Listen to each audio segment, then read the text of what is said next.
Hey guys, welcome back to the channel. This is a story about what if Naruto is Trihexa Highschool DxD. Before I start, please support for more amazing content and do consider subscribing to my channel and share this video with your friends. This is written by NORTHERNER7 and link in description and support writer. Let's start the video. Secure pocket dimension. This was it. Before him hovered a massive grey rock. It was cut into a perfect diamond. Runic symbols covered every inch of the rock. They glowed a pale yellow. Silver holy chains helped bind the rock and keep it sealed. A large shimmering yellow barrier hung in the air around the rock. The overwhelming holy energy concentrated on the rock was intense. The majority of it was being used on the seals that bound the rock together. The barrier around it was a last-minute protection that the exhausted biblical god had erected before he had rushed to the battlefield a dimension away. It's amazing somehow he managed to channel part of heaven's energy into this dimension to have it continuously renew these seals. Truly the Lord is great. Well, if you had to go through all the trouble of subduing 666 then sealing it away, I bet you wouldn't want it breaking out quickly afterwards either. Rizavum and the other members of Clippeth chuckled in amusement at his reply. Their unwilling member who had made the first comment could do nothing but glance nervously between his laughing captors. The barrier surrounding the rock was very powerful. Even as tired and rushed as he was, the biblical god was able to place a barrier that only his faithful believers could enter. Rizavum's earlier brute force attack hadn't been enough to crack it. The one among his group with any skill in regards to barriers was able to discern a glaring loophole in the barrier's construction. In his rush to arrive at the raging battlefield, the biblical god had not put any extra security measures on the barrier. So a faithful follower of his could enter the barrier and disable it from inside. Rizavum had found a priest who greatly valued his sister. With the threat of his sister and her family's life on the line, the priest had agreed to help break this barrier. Do it. Now. The priest easily passed the yellow barrier and began chanting from inside. He had no idea what was inside this rock, but he hoped the Heavenly Father would forgive him his weakness in this moment. Then several minutes later the barrier fell and Rizavum grinned cruelly. Good. Kill him. One of his subordinates shot forward and quickly decapitated the priest. The head and body lazily floated forward and bumped into the rock. As it was the only source of gravity in this dimension. Rizavum flapped his wings and moved toward the rock. He gave the seals a glance over and while not versed in runic seals, was nonetheless impressed by what he could tell of them. See this here you guys, this is close to 20,000 SS class holy seals and if I am correct at least 100 SSS god tier seals. This is some serious sealing power. One of his subordinates whistled in appreciation. Another voiced his sudden thought. Lord Rizavum, how is it we are supposed to get this being to fight Great Red again? He chuckled at his subordinate's foolishness. Do you know nothing of 666? Well, there is truly almost nothing know about this being. What is a fact however, is that it and Great Red fought a titanic battle within the gap. Office witnessed it and said that Great Red denied 666 from passing beyond the gap. We have the same plan, so certainly it will help us. Now silence while I work. Rizavum had been trying to come up with a way to remove the seals, but when he tried channeling devil energy into the holy seals nothing happened. So his backup plan would have to succeed or he would be pissed. He flew away from the rock and his followers did as well. He then began chanting and channeled over half his magic into a huge attack. Pure magic concentrated into a massive sphere. He smirked and then unleashed the power upon the rock. As the magic struck the rock and exploded, a huge cloud of smoke billowed up and hung around the rock. With a flick of his wrist a gust of wind blew the smoke away to reveal the still intact rock underneath. TCH, what the fuck is with this rock? He muttered. His minions were silent. Not daring to laugh at his apparent failure. Then one raised his arm and pointed. Look my lord. There is a missing section. Indeed, a small hole existed in the rock where his attack had struck. About a dozen seals were damaged and several were gone. Most of the chains had overlapped one another where he aimed. They now floated aimlessly around the rock after snapping off. With a hole in the seals 666 should now be able to escape. The group was silent and waited to see if anything would happen. After several minutes it appeared nothing was changing, so Rizavum started summoning his energy for another attack. But as he did the rock started emitting a foreign power. Just a small dose leaked through the hole, but the potency of that small bit of energy knocked everyone but Rizavum away. As if the first tendril of power had just been checking the rock's integrity, a second probe of power shot out of the rock. But this did far more. The rock exploded. Shards flying in every direction and a haze hung in the air. Everyone had covered their faces to protect themselves from debris. Rizavum was the first to look and see what exactly they had just unsealed. Tor. Outside of this pocket dimension a tremendous shockwave blasted across the earth. An ear-shattering boom echoed from a single point in the sky over Japan. Humans across the globe were frightened by the phenomenon as a solid wave of energized air pressure zoomed across the sky. Behind heaven's gilded gates within their own dimension the power could be felt and every angel was put on edge. Those who remembered the brief feeling of that power from years ago felt a cold shiver go down their spine. A warning alarm was blaring in an empty chamber in a forgotten room. Archangel Michael was suddenly swept into a torrent of millions of prayers for protection and help from the occurrence. The unexpected influx temporarily overwhelming him. As he regained his senses he grabbed his pain meds and downed a mouthful. He recognized that energy and was sure his budding headache was only going to grow. In another parallel dimension, races such as the devils, fallen angels, and the numerous other mythical races were alerted to the foreign power. Its strength so powerful it struck at the gaps between this dimension cluster. In Japan a teenage girl and her peerage recovered and ran outside of their clubhouse to join the growing throng of people gazing skyward. Within the real gap, a dimension that connected this cluster of dimensions to the greater universal dimension network, Great Red stopped his twisting dive and gazed into the open air. So he has been freed. I wonder if that punk will come back for round 2. He decided to fly off to where Office was loitering around. He wanted to make sure she wouldn't interfere again. His huge bulk flew great looping spirals as he double-timed it towards the Infinity Dragon. Tor. Gazing into the sky, the Occult Research Club of Kuo Academy had no clue what was going on. This club was comprised of the 6 present members and the one perpetually absent 7th. They were better known as the Peerage of Ria's Gremory, a noble high-class devil who had joint control of the city of Kuo. Each member besides Ria's had been reincarnated as one of her devil servants. It was well within the social norm for her to treat them as servants, but she preferred thinking of them as her friends. Recently the group had managed to help her overcome an unwanted arranged marriage. They had been relaxing after school in the clubroom and Ria's had been enjoying the newfound freedom, no longer being engaged abroad. She no longer had her fiancé or Iser Phoenix looming over her future happiness. But the time for carefree enjoyment appeared to be over. A great disturbance had appeared over their city and the noise and pressure emitted had been particularly immense from being so close. Ria's was currently looking for the other noble high-class devil who she shared control of the city with. Sona Citri's slim figure caught her eye and she dashed her direction. Her peerage was hot on her heels and they could see Sona's peerage grouped up around their leader. The two groups acknowledged each other briefly before they returned to scanning their surroundings while their king spoke. Sona, would you happen to know what that was? Judging from the speed the pressure traveled and the extreme level the noise rose to, I would guess it was a shockwave from an ultimate level being doing something. But since we can't see them overhead, I really have no idea. Ria's nodded her head. Yeah, do you feel that energy signature? It feels really strange. Yes, it has an odd feeling to it, but it is very potent. A short head of white hair bumped into Ria's elbow, causing said girl to turn and look, prompting Sona to give her attention as well. It was Kaneko, Ria's rook. Chakra? What was that, Kaneko? I couldn't hear you. Energy is chakra. Very strong. Oh, chakra? Really, how strange. I can't imagine what someone could have done with chakra to create this effect. Kaneko turned and returned to scanning the surroundings. Her king Ria's trusted her sensor capabilities and Kaneko was glad she hadn't second-guessed her information. Her species of Yaokai was adept as chakra use and were natural sensors because of it. At any rate, I think we need to contact someone. This disturbance would have been strong enough to be felt across the world and no doubt humans. Holy shit. Look. Sona was cut off by another member of Ria's peerage. Issei, her one and only pawn, was a very exaggerative person, so no one was sure what he might be exclaiming about so loudly. But they all turned to looking. Oh dear. Akeno, Ria's queen said. Across the sky, several jets could be seen spinning out of control, nose diving towards the city. Press, we gotta do something. We are super strong and can fly, right? We can totally save them. Sona's peerage was murmuring among themselves and Ria's turned to address her peerage. Well, let's say we could. But that would be a lot of memories to modify. So I am not really sure what to do. Before they could discuss any further, a black hole appeared where the shockwave had originated and a figure stepped through. The same chakra pressure from before hammered down on the city. The force was overwhelming and the residents of the city were suffocating under this figure's presence. Thankfully it disappeared and the figure could only barely be sensed by Kaneko. The figure multiplied and 5 dark blurs streaked across the sky and caught each plane. Where they then lowered them to the ground safely. Where the figure went to from there, no one was sure. But the two peerages were well aware that a being well above their level was within the city and they were already heading to a secure location to contact someone. Tor. Earlier in the pocket dimension. When Rizavam looked toward the remains of the rock, he saw a human figure floating in space.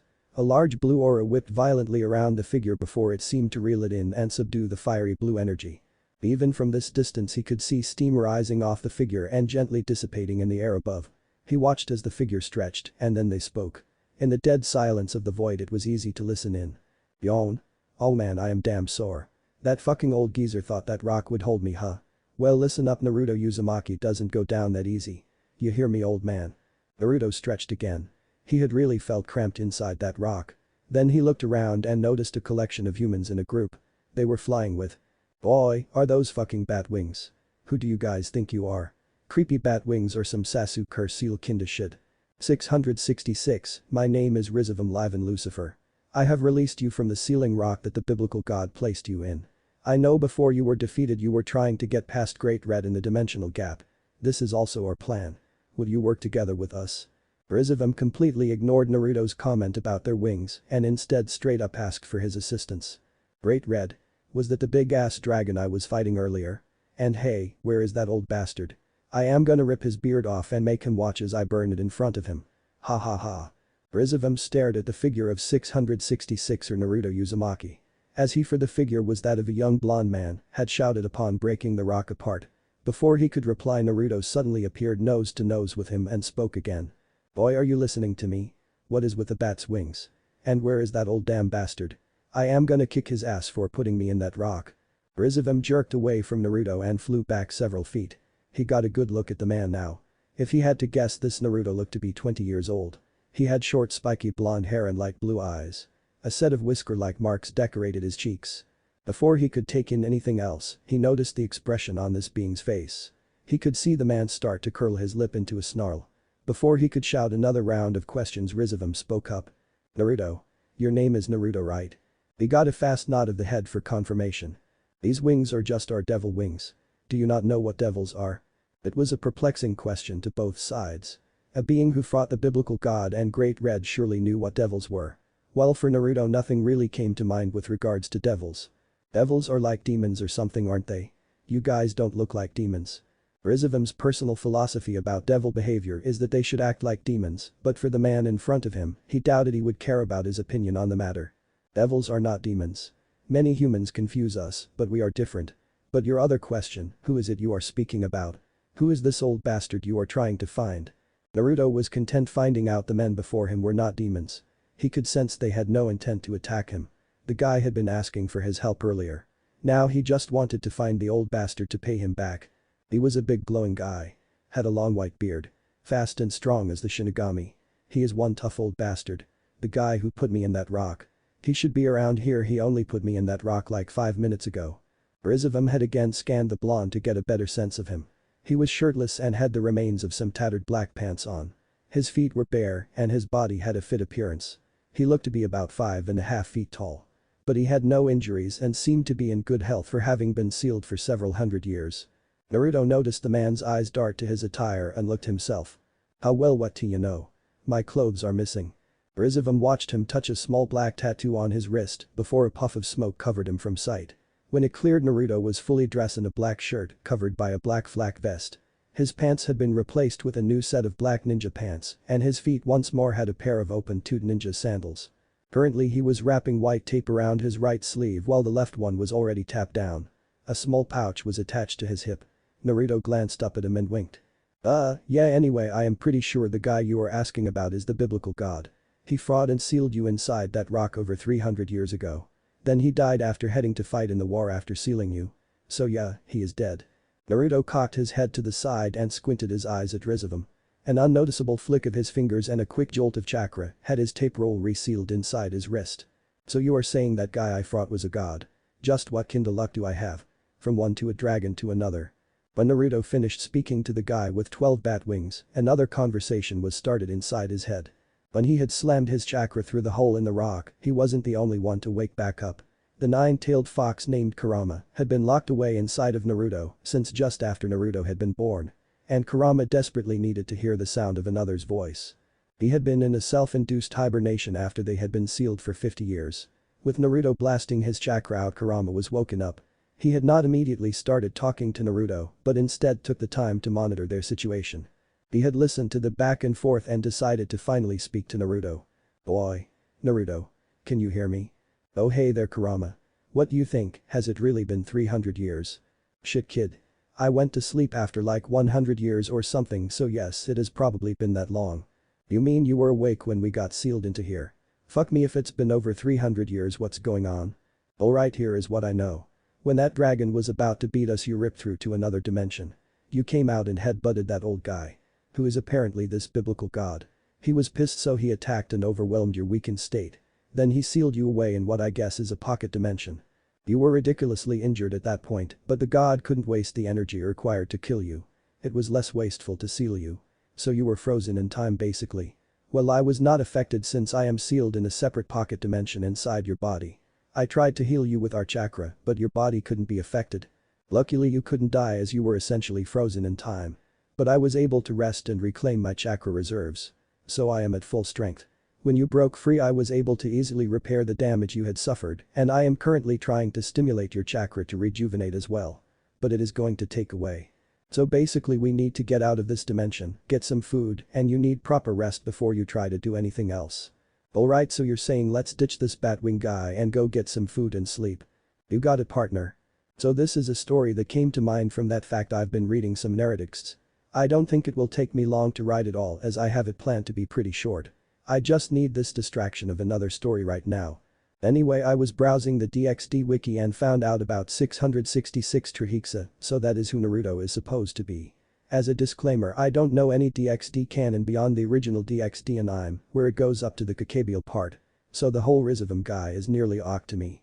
I hope he doesn't seem like a totally different person. Lord, wherever your soul may rest, please forgive me. The alarm system that monitored the barrier and sealing defenses around 666 were very clear with the message they were blaring. The pocket dimension had been entered twice. The barrier had been deactivated and the rock where 666 resided had been destroyed. Shortly thereafter, an exorcist in Kuo reported a being ripping open a dimensional portal and entering the airspace above the city. Michael was well aware that this was the approximate location where the pocket dimension connected to the Earth's. So one of the beasts of the apocalypse was now loose within the world.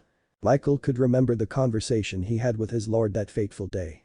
The four Satans were driving a wedge into the Angels' line, and Azazel was rallying his faction to counterattack. Their situation was looking grim. God should have already arrived but was clearly delayed by the unknown energy signature that had been sensed earlier. He was taking a moment to direct their forces in the battle and was near the rear of their army. Finally his lord appeared before him.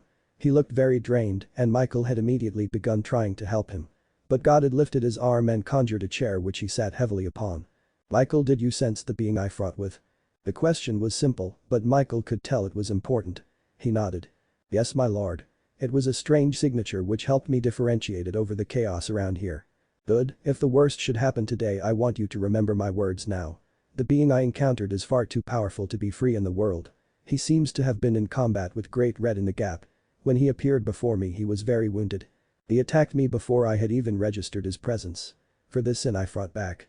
Even while wounded, he was able to fight near evenly with me. But he was surprised by something I said and I was able to seal him away. Michael, he must always remain sealed. I fear his re-entry into the world would bring about the true apocalypse. The end of our world and the downfall of mankind. A being as evil and powerful as he is a much greater threat than any devil or fallen angel. Bowing his head, Michael took a knee. My lord, I hear your words. I pray for righteous victory today, and may this conversation have been in vain. But for all his efforts that day, his lord had fallen in combat. He had taken the four great Satans alongside him and devastated the devil and fallen angel armies. But he had still fallen all the same. The war had come to an uneasy truce after that day. And later, when word of Great Red's duel in the Gap leaked, Michael was able to piece it together with the words of God from that day. It had reinforced his drive to keep that dimension locked away for eternity. But he had failed his lord once more. The final command he had been entrusted with was broken, and he had no idea how it had happened. Michael stepped out of the room where the forgotten signal device lay. He snapped his fingers, and the closest angel instantly teleported to him. Gather the seraphs. Gather everyone. We have a problem. Tor. Lord Azazel. Lord Azazel, did you feel that energy? A strange pressure just crashed upon the city. Yes, I am well aware. For now, head to the underworld and alert everyone. Call everyone back from their missions. Otherwise remain on standby until I give another order. His bodyguard bowed deeply and flew off towards their teleportation room. Azazel stood up and drained his beer. He walked to his closest and pressed a special panel on the wall. It opened up a hidden room, and inside his armor stood displayed on a rack. He recognized that energy signature. It had been the one to delay God before he arrived at the final battle. Something big was happening today. And it definitely felt like he would need this suit. After all, 666 was supposed to be the bringer of the apocalypse. Thor. Shit, Graphia. Shit, oh, I can't take it. Wait. No, more, yeah. Yes, do it some more. Honestly, Surziches, it is just a back rub. Graphia, please, it just feels so good.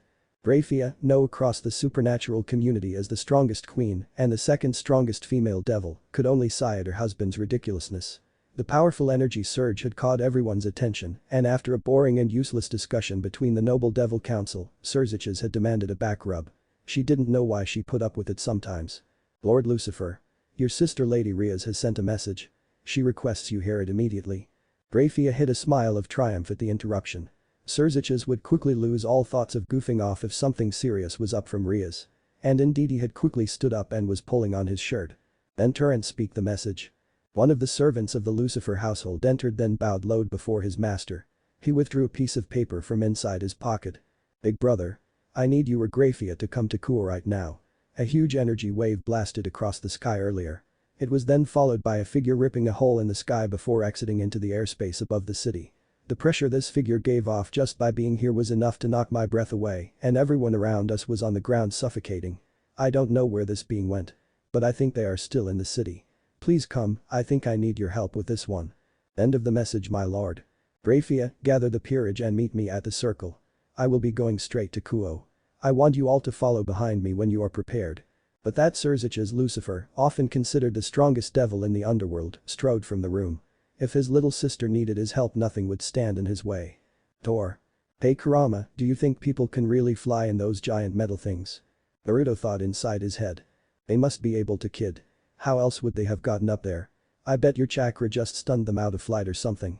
Naruto nodded to himself. Kurama was able to perceive the gesture and once more went back to trying to boost Naruto's chakra recovery. Naruto was strolling down the sidewalk in this town and had his nose on high alert.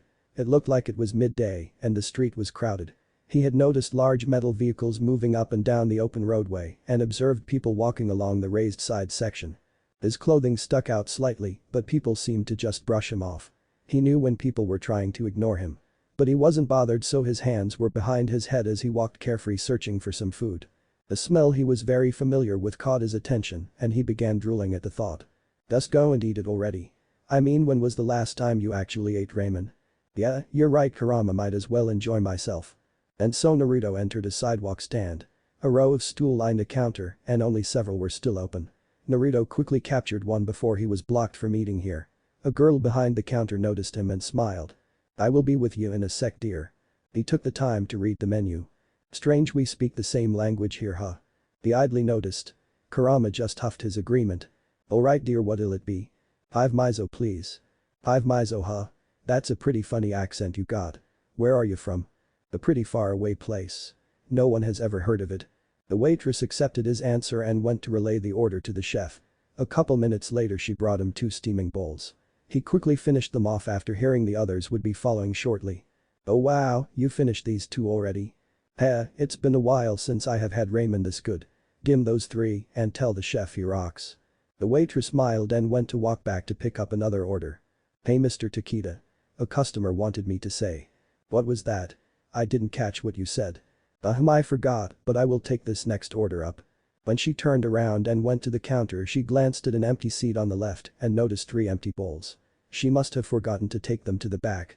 As Naruto walked away, he finished his 4th hand sign and his genjutsu fell over the people in the shop. No one would remember him ever being there or eating 5 bowls of miso ramen.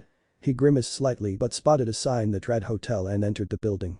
He walked to the counter and discreetly went through the same set of signs. The waiting employee turned around and handed him an empty room key. Then wished him a good day. Naruto stumbled up the first flight of stairs before slapping himself awake again. It would do no good to fall asleep on the stairs. He made it to his room on the 3rd floor and walked inside. He zipped through another set of hand signs before touching his hands to the door. It flashed briefly before the kanji for locked appeared carved into the wood. He turned and collapsed onto the bed. He briefly felt bad about cheating these people out of honest work. But this was nothing compared to what he has done before. A ninja's work was never honest. Thor. Surziches entered into the room and noticed the whole club was assembled before him. Even that silly half-vampire boy. He let his senses out and noticed a disturbing amount of powerful people around the city. But no one felt similar to the energy that he had felt even in the underworld earlier. Everyone. Brother, powerful angels, fallen angels, and other signatures are popping up all over the city. But Kaneko here hasn't been able to sense that person's chakra since they disappeared. Do you know what is going on? Well, I have some pretty good guesses. But I don't know for sure right now. If it is the one I think it is, then there might be a lot of trouble brewing right now. The group started mingling and Riaz told her brother everything the group had observed. When suddenly another bright flash illuminated the club room and Seraphel Leviathan strode into the room. Where she then quickly started hugging her sister. In the chaos of Seraphel's antics, Surzich's caught her eye and she nodded to him. They both suspected the same thing. So when both of their peerages entered the room, the younger devils were awed at the grouping of so many powerful devils. Everyone, there is someone loose in this city right now. Other factions are gathering and everyone is searching for this person right now. We don't have a lot of information, but it is believed to be 666, or as some may know it, Trihexa, one of the two beasts of the apocalypse. We do not know what this being looks like, only that it is strong enough to fight with Great Red and the biblical god was exhausted after sealing it away. Apparently it has a human-like form. Kaneko here said the being utilizing chakra. So go and search for strange sources of chakra. Do not get into any fights with other races. Both Satan's peerages bowed deeply before scattering across the city. Sona and Ria's peerages were still in the room and they were now even more confused on the situation. Seraphel, if this being is really 666, what is about to happen? Sona asked a good question and everyone turned to listen. Well, 666 is supposed to be as strong as the greatest existence. Or nearly so. If a fight breaks out against it then the city is likely to get demolished. And after that, who knows? Great Red could probably kill the entire devil race if he tried. So a being just as powerful could do anything. The group was amazed. Was the figure who saved those planes from crashing really that powerful? Tor. Outside Naruto's hotel room. Are you absolutely certain? Archangel Michael turned to look the Governor General of the Fallen Angels, Azazel, in the face. He smiled cheekily and replied. Yes, Michael. When Surzich's here said to scout for chakra I went and got my chakra detector. Which immediately registered this growing power. Inside this room is a source of chakra that is so vast it almost appears infinite and it is still growing. So if 666 is anywhere, it is most likely inside this room. Around him, the other seraphs hardened their faces. The two Satans readied themselves and his attending fallen angels sprouted their wings. The three factions were preparing to work together to meet 666 before any of the other factions could try and potentially sway it to their side. Yes, something big is about to happen today. Azazel thought with a smirk. Well, that's the second chapter. I had mostly typed it up last night and was thinking of releasing it later this week. But then I saw the ridiculous amount of favs follows and decided since it was so well received I would put it out today. It is kind of short. But I imagine the next chapter will be longer. It actually has some fighting in it. I went back and did some touch-ups on the previous chapter, if that kind of thing matters to you. Naruto was blissfully asleep. Before being sealed away he had been awake for a week. And being frozen in time did not translate to a good night's rest. So as soon as he had laid down he had passed out. As he slept his dreams wandered around. He visited a land of Raymond and saved Konoha as the Hokage.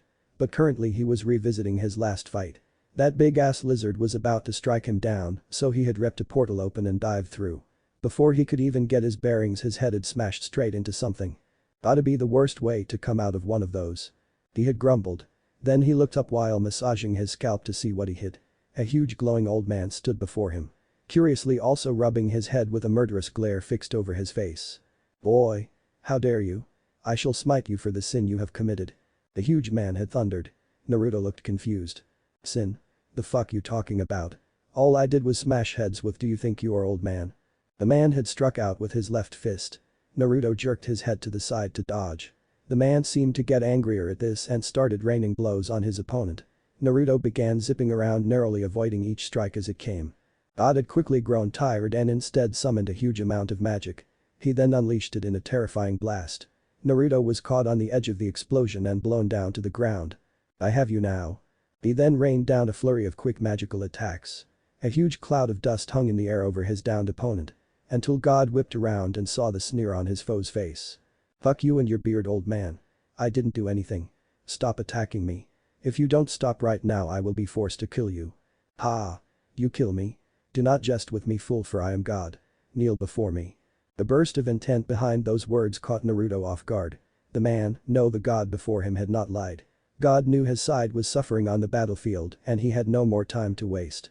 He threw a binding god-class seal and caught his opponent with it. Naruto was suddenly restricted. His chakra felt slightly heavier and his arms cried out in pain slightly more. His wounds became more apparent to him at that moment. Then a second seal followed and struck him. Followed by a matching pair. But Naruto dodging the incoming pair and watched the flabbergasted god's expression. You can still move. You bet I can. I am future Hokage Naruto Uok. While Naruto spoke, God had shot several more seals. He could see his first two already wearing off. Naruto was further restricted by these two new seals and began trying to channel his minimal chakra to overpower them. God then summoned up a huge chunk of earth and using both arms, motioned it towards the struggling man. He slammed his hands together and the earth came together into a perfect diamond shape. He rushed forward and began slapping God tier seals left and right all over the rock. For Naruto, he could tell the god was trying to seal him inside this rock, so he started struggling. For Naruto, it had seemed like he had been mid-sealing when the crack had appeared and he had managed to wiggle his chakra free and escape from the rock. His dream was just reaching this point when he suddenly sprang awake. Door. Rias knew she really shouldn't be doing this, but she had to see what was going on. Her natural curiosity demanded it. Besides, this 666 was supremely powerful and apparently evil-natured. It could potentially join her peerage. A week earlier she knew it would have been impossible. 666 and her just have too large of a power gap. But her brother had gifted her a very special mutation piece as a congratulations for freeing herself of Riser. Wait, what if brother knew this was going to happen and gave me this piece so I could recruit 666? Yes brother, if crafty like that. Oh, if this is true I will certainly make sure I repay him. Haha. Bakeno elbowed Rias in the gut. Said girl turned and gave her queen a grateful look. Anytime she started laughing darkly like that, Akeno knew to stop her. But right now she and her peerage were hiding behind several cars in an empty street. It was near midnight and apparently the joint group of the three factions had found 666. It was believed to be staying within one of this hotel's rooms. Perhaps trying to regain some of its strength after breaking free from God's seals. Press.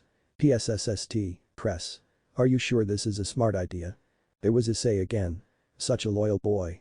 He would do anything for her. Especially if she promised him a quick peep or several seconds of feeling her up. She had her pawn wrapped around her finger. But he was so naive and annoying sometimes. Oh well, it was kind of cute. Yes, Issei. Even if something goes wrong, Surziches will keep us safe. Don't worry. In fact, be happy, you are probably going to have a new peerage member to get to know soon. Hehe, yes, hopefully you will. Hehe. Bakeno shifted her foot forward and put pressure onto Ria's toes. The girl managed to turn her dark laughter into a cough and disguise it from the more innocent members of her peerage. Issei was quickly concerned about her health. Boom. A small shockwave echoed through the empty street. Things were getting started. She could vaguely sense her brother and the others moving into the room. They had clearly gone for shock and awe by blowing the door from its hinges. They must be confronting 666 right now. The street grew silent once more. A barrier was placed around this block, keep humans away and forcing those inside asleep. So there would be no disturbances in this confrontation. But the silence grew and nothing appeared to be changing. But then suddenly the tremendous pressure they had felt earlier rolled out of the building. Asia, Kaneko, Kiba and Issei were floored immediately. Akeno transformed into her priestess outfit to help steady herself. Rias was channeling her magic into her legs to help herself out. Oh dear, what an immense energy. Akeno licked her lips seductively, then giggled. But Rias ignored her and her floundering peerage members. Her senses were trained on the growing powers within the hotel. She could distinctly feel 4 huge holy energies, the seraphs were not going to hold back. The slightly tainted holy energy of a fallen angel also wafted through the air. Then 2 more explosions of energy came to life. Her brother and Seraphel were not messing around. A huge collection of auras was overwhelming and Rias found herself on her ass on the concrete staring wide-eyed as the hotel across the street exploded into blazing timbers. Then figures could be seen flying through the smoke and heading into the sky. She caught a glimpse of Crimson and knew her brother was there. Door. When Naruto's door was blown off its frame, he snapped up and leaped to his ceiling. Chakra attached him and his right hand moved and snatched a kunai from his pouch. Then he looked to see what had happened. 9 people had entered his room. He sensed their intent and they were all over the board. A couple were curious and several others seemed eager. The rest were looking to fight. Their anger and surprisingly hate was rolling off them. Little did he know, but one of the seraphs was close to being overcome by his hatred and falling. To the seraphs, Naruto was the main reason God had died. The devils responsible for dealing the death blow was already dead. But Naruto was the reason that blow could have been struck. And their anger of the loss of their lord was peeling open long-forgotten emotional wounds. Michael knew his fellows were not looking to talk. But talking was the first option the group would take. Even if 666 was his natural enemy. When the three faction leaders saw a young blonde man stuck to the ceiling of his room upside down, they paused. Sure, looks were deceiving, but this person was far from what any of them imagined 666 looking like. Was this man really almost as strong as Great Red? Boy, the fuck are you guys doing? I was trying to sleep, you know. And look at the door. I hope you know you are paying for that. The assembled group sweat dropped and took a moment to examine 666. Naruto drew a second kunai and palmed one in either hand. He dropped from the ceiling and held the kunai in a reverse grip, keeping them out of sight against his wrist. 666, how is it that you broke free of God's seal? Michael had stepped forward and was trying to keep things on talking terms. The tension in the room was rather thick. Why does everyone keep calling me 666? My name is Naruto Uzumaki. As for that rock I was in, some guy with 12 bat wings broke me out. I didn't stick around to hear what he was trying to tell me. I had better things to do. His answer surprised the group and everyone turned to look at the two devils in the group. Surziches held his hands up in a placating gesture. Ah, don't look at us. No devil was sanctioned to do this. I didn't even know where Naruto was. Raphael, one of the other Sarah, stepped forward. Enough, 666, you are directly responsible for the death of our lord. And now you have sided with the devils to escape your righteous imprisonment. For these sins I shall absolve you from this world. 12 white wings sprang from his back and a suit of golden armor enveloped his body. He summoned a giant golden sphere and threw it at Naruto. No, Raphael. But it was too late. The hotel room exploded and blew the top off the hotel. Through the smoke the room's occupants ascended into the sky. Raphael hovered away from the group and stared down intently into the smoke. A dull grey kunai came zipping out of the smoke and Raphael barely saw it under the moon's light. He brought a shield of light up and deflected the thrown weapon. But he didn't see the second kunai hidden in the shadow of the first. It struck his left thigh and sent him reeling backwards. Naruto appeared in a swirl of leaves in the sky across from the group. His chakra reserves were about half full from eating and resting. So he started channeling his chakra and a giant blue flaming aura sprung up around him. He channeled a small bit of Kurama's chakra to augment his voice. I don't know who you are or why you insist on attacking me for doing nothing. But if you continue attacking me I will kill you. I will not give you a third chance. Shit, even his voice is full of power.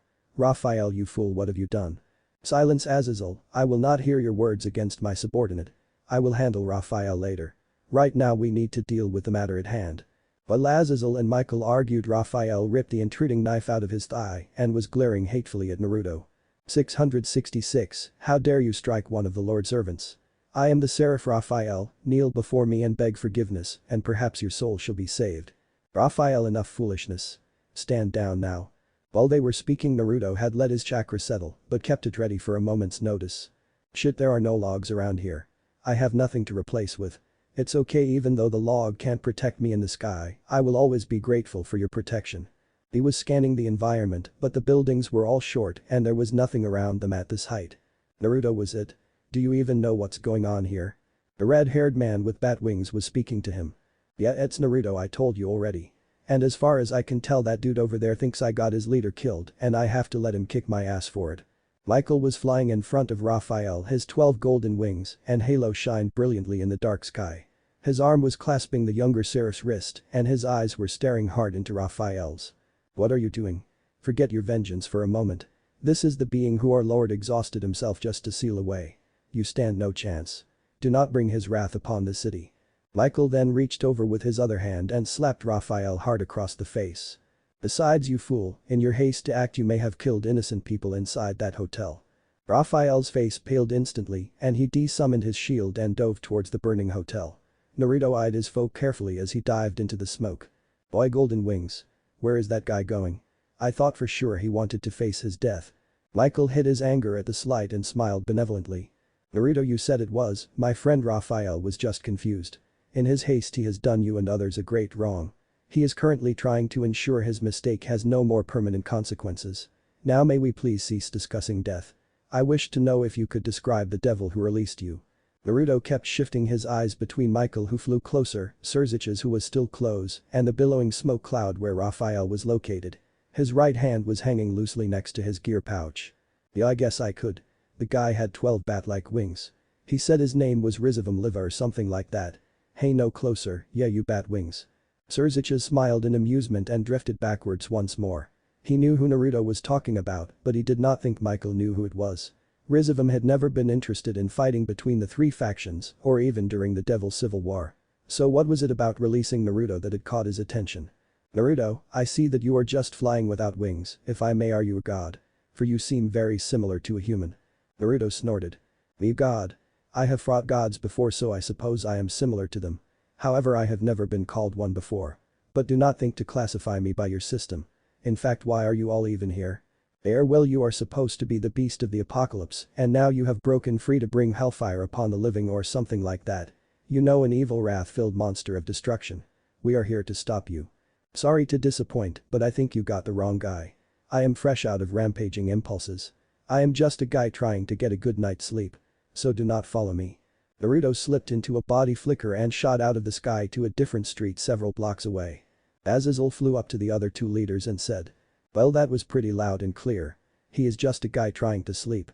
I don't think it would be wise disturbing his rest. I suggest we all call it an evening as well. Perhaps you could deal with Raphael so he doesn't accidentally go and start a fight with Great Red either. Good night, gentlemen. Tor. Riaz was the only one conscious among her peerage. When 666 had increased its aura, it had knocked her over from her seated position. Her head was ringing from the blow and the pressure from the aura was suffocating her. Thankfully it had not lasted long and she found herself gasping for breath in the slightly less tense atmosphere. Thank the Satans I am not any closer. What is that angel thinking trying to fight this being? She knew a light-based explosion when she saw one and clearly an angel had blown the hotel up. Not to mention the only one utilizing magic in the sky above was an angel with his light magic. She could just make out his pale halo in the moonlight. Then she got her first look at 666. He looked to be a young man several years older than herself. He had spiky blonde hair. She couldn't make out his other features over the distance in this light. The angel seemed to be arguing with 666 and then she saw Archangel Michael involve himself. The angel who was fighting 666 suddenly dove back into the smoke. The atmosphere was loosening up, she noticed. The powers overhead were slightly lessening to ease the tension. But they clearly still on edge. 666 was talking with her brother and Michael, then he was just gone. Several leaves swirled around his empty position and were caught in the passing breeze. Riaz shook her peerage awake and eagerly bid them to follow her. Kaneko was still able to sense 666 as he was still suppressing his chakra down. He was close, only several blocks over. It was just too bad Riaz didn't get the memo to leave Naruto alone that night. But then neither did any of the other factions who had been observing the confrontation. This story feels really fast-paced at the moment, so next chapter 1 will definitely slow it did. Or maybe it is just because I have published 3 chapters so quickly. Anyway, not much of a fight. Just a little tease and some insight on the reason God sealed Naruto. I feel the little reference to the log is kinda half-ass in the story, but I wanted to put it there, so don't hate me. I can guarantee a longer time till the next update, don't question about it. Probably 2 to 3 days. Naruto's feet tapped down onto the pavement. He glanced around and saw no one. He stuck his hands behind his head and started walking down the street. He knew it was late. If the moon here told time like back home, it was probably sometime after midnight. What happened back there? He wondered to himself. He had just been sleeping before a group of strong people had broken down his door. Well, they seemed to want to talk to him, that one guy had just recklessly attacked him. He had no interest in chatting after that. So now he was strolling down the street looking for a new place to crash. He was tracking the group's energy signatures and they still seemed to be clustered in the sky. But after walking another block the group dispersed and most of them seemed to leave the city. Good riddance. Those rude bastards thankfully aren't persistent. He grumbled to himself. Oh, what the hell is this? He really didn't want to deal with anyone else. But before him, standing in the intersection, was a group of teenagers. Boy, the fuck you guys want, huh? The girl with red hair smiled mysteriously at him and the others kept their expressions neutral. Well, almost of them did. A skinny guy with messy brown hair stepped forward at Naruto's question. Hey. Don't talk like that to the press. Say please let me handle this matter and don't interrupt again. Okay. Naruto laughed as the boy was whipped into silence. Issei scowled at him, which only increased Naruto's laughing. But he quickly stopped as the red-haired girl stepped further forward. Hello there 666. My name is Ria. Oh come on. Enough with this 666 bullshit. My name is Naruto Uzumaki. Next person to call me 666 is getting their nose broken. Riaz looked surprised at being interrupted. But she quickly began smilingly pleasantly again. Oh, I apologize, Naruto. The only name I knew to call you by was 666. My mistake. Ook, yeah, so what do you want? Do you wanna fight? Cause I will kick all your guys' asses. No sweat if you don't leave me alone. Or I can just walk away right now. Either way I am about to leave. Riaz just kept smiling. We do not wish to fight you. I have a proposition for you, Naruto. You see, I witnessed your fight with that angel. I know he woke you up. So I was here to offer you a place to stay for the evening. No one would disturb you while you were at my residence. So some random girl and her friends just walk up to me on the street in the middle of the night and ask me to sleep at their house. You sorry girl, but no thanks. Go seduce someone else. Naruto took the left turn and began walking away from the intersection. As he did, he channeled some chakra and prepared for if the group tried to attack him. Ria's pleasant smile disappeared as he turned his back to her. Her peerage stepped forward to stand by her. Press, I will bring that guy back here right now if you want. He didn't look that tough. Riaz laughed lightly. No, I don't think we will bother him again tonight, Issei. Besides, our offer did come across as rather suspicious, didn't it? The girl in the shadows watched the devil peerage agree to meet the next day before dispersing to their own houses. I guess that's one more offer he has turned down, Naya. Let's see him turn me down. The girl stepped onto the street and began following Naruto. A seductive smile crossed her lips and a mischievous gleam shone in her eyes. For Naruto, he was glad the group had shoved off. He really just wanted to get back to sleep. If he didn't find a hotel soon, well, the alleys were looking ever more comfortable. But again he felt a new presence behind him. Really close behind him. Naruto jumped forward, his hand darted inside his pouch and he palmed a kunai as he landed in a crouch. A woman who looked to be in her early 20s stood before him. Her outfit showed plenty of skin and her face said she knew he could see it. Oh, hello there. That is a funny looking knife you have. I certainly hope you don't use it on me, Naya. Naya? The hell? The girl face faltered. She quickly recovered and gave him a strange look. Naya, you know, like a cat. Naya. What sort of cat, says Naya. What a strange thing to be different about this dimension. Kurama, why don't cats go meow here? What sort of question is that, you idiot? How should I know? The woman was looking at him like he was stupid. Every cat, says Naya. It is what cats say. Have you never seen a cat before of something? Naruto sighed, this was starting to turn into one of his strangest nights. It would never top his strangest experience, but he doubted anything ever would. Look, enough about cats. Why are you here? If you have nothing else to say, then just leave me alone. She stepped closer and pressed her exposed breasts together. Your name is Naruto, right? Well, I guess you could say I am just a stray cat looking for a new home, Naya. Will you take me in? Please see, Naya. He stared at her deadpan. Sorry, I am more of a fox person. Later. He disappeared in a flicker and Kuroka was left with only a swirl of leaves as company. She pouted before decided tonight was not a good time to keep pressing him. He had already been annoyed by most of the other factions. Naruto reappeared on top of one of the taller buildings in the area. Fuck it, I am sleeping here. He channeled chakra into a small seal on his hip and a scroll poofed into his hand. He unsealed the scroll and his sleeping roll appeared. He was just laid down and his eyelids were half closed when another person decided to come find him. Boy, I fucking swear you could be offering me free raiment to join your group right now and I would not care, so just fuck off. As he yelled the last part, he turned to see who it was this time. A young girl with long black hair stood before him dressed in some strange purple and black maid outfit. She had a blank expression as he yelled in her face and didn't seem to be bothered by it. Naruto was glaring at her. It could have been his mother, he really didn't care. He wanted to sleep right now. She smiled slightly and spoke. It is good to see you, Naruto. I do not believe we have ever spoken before. However, I watched when you fought with Great Red 300 years ago. I must say I was very impressed. You seemed rather tired at that time as well. I apologize for waking you. DCH, you were that other person inside that big dragon's dimension. Well, whoop-de-doo. Go back there. She just kept smiling. You're a rude person, are you not, Naruto? Yes, I think you are. However, that is not why I am here. I want to know if you plan to fight Great Red again. Naruto sighed and mumbled something under his breath. If you won't let me through again, then I guess I will not have a choice this time either. That's your answer, now leave. Blessed be his Raymond, for she simply nodded and left. It was time to sleep. Tor. All across the city of Kuo, the different groups and factions held council. Each had tried to speak with Naruto, but he rebuked all efforts. He did not appear to be an evil demonic beast who was about to bring about the apocalypse. But he did seem to be someone that you did not want to cross. A mistake Raphael had quickly committed. Only time would tell if there were repercussion for his reckless action. For the moment everyone was still interested in recruiting him to their side. His power would easily allow one faction to rise to the pinnacle in terms of strength. To them it seemed a great change was on the horizon. Naruto's actions could and would change everything. Most of them hoped a war would not be initiated because of him. The general anxiety did not let most people sleep easily that night. Naruto himself had instantly nodded off when office left him. Riaz was reflecting over her encounter with the man. He had interrupted her and not let her introduce herself.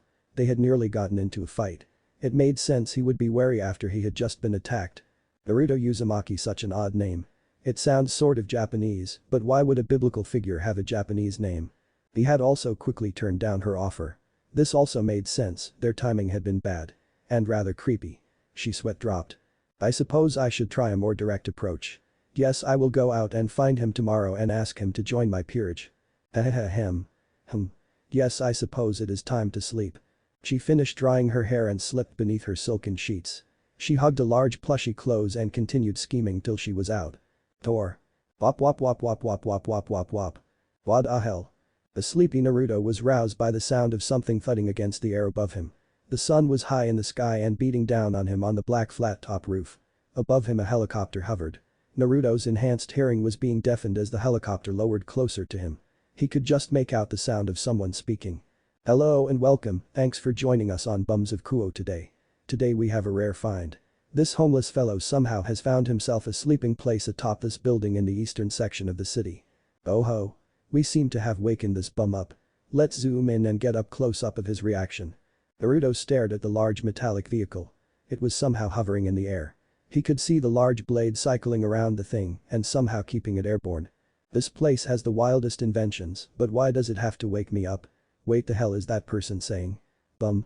Oh up there. I ain't no bum, you hear me? I ain't no bum. Damn these people.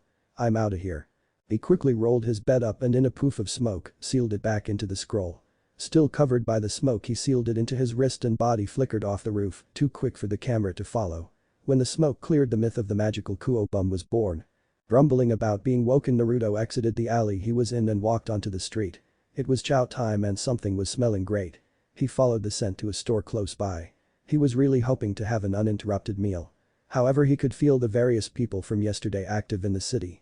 And oh, here they come. That group with the red-haired girl. For the log's sake. Why does no one here pick up on hints? Sighing, he wandered to the counter and ordered his meal. He quickly applied his illusion and walked away with his bag of breakfast sandwiches. I certainly don't want this girl who offered me a place to stay seeing me scam my way to free food. If she thinks I am just some weird charity case, she's got another thing coming. And here they were. Her and her group wandered right into the story. The two boys and a blonde-haired girl walked to the counter to order. While the redhead, a tall girl with a long black ponytail and a third shorter girl with shoulder-length white hair approached where he sat. Good morning, Naruto. Did you sleep well last night? He ignored her and took the final bite of his first sandwich. She did not seem bothered, so she pressed on. I did not get to say my name yesterday, so allow me to introduce myself. I am Riaz Gremory, high-class devil and heiress to the Gremory clan. My friends here are my peerage. I had hoped you would have agreed to my offer last night so we might get to know one another. However, I now believe you to be the kind of person who prefers the direct approach. Will you join? What is a peerage? Naruto interrupted her speech. She momentarily was confused. But then she realized Naruto had been sealed before the evil P system had even been created. A peerage is a group of people who have been reincarnated by a high-class devil and become their servants. The process turns you into a devil and binds you to me. However, I do not like to think of my peerage as servants, we are friends here. You may even see us as a family after a time. She saw him nod in understanding as he finished his third sandwich. As I was saying before you asked me your question. Will you join my peerage? She had a very friendly smile on her face, Naruto noted. The two girls next to her also had overly happy smiles plastered to their faces. The shorter girl really seemed to be struggling in her attempt. He saw the blonde girl grinning as she spoke to the brown-haired boy at the counter. HMPH, you should have switched this short girl for the blonde. Your smile tactic doesn't work well with her. But the blonde, well damn, that's a nice smile. I like yours too, ponytail. But look here, Red, I can see your smile is forced too. You need more work on it. Oh dear, Pressy seems to be onto us. The ponytailed girl giggled out. Before anyone else spoke, the three from the counter walked over. Look, Press. I got you a sandwich. Here, eat up and enjoy. Oh well, thank you, Issei. As the group interacted, Naruto stared at his fifth and final sandwich. He had saved his favorite for last, but damn if he shouldn't have eaten it first. Now the atmosphere would lessen his enjoyment. Rias could see Naruto fixated on his sandwich and she eyed it curiously. Now that I think about it, everything must be really weird for him. He has been sealed for the last 300 years and so much has changed around the world since then. I wonder how he is coping with it all. Wait, he never answered me. Naruto, I don't mean to be pushy, but I am going to ask again. Will you join my peerage? Look, Red, I will say this once, fuck off and leave me alone. I want nothing to do with anyone in this dimension. I hope to never meet any of you again, bye. Half his sandwich hung out his mouth as he stuffed it in and did a quick body flicker outside the building.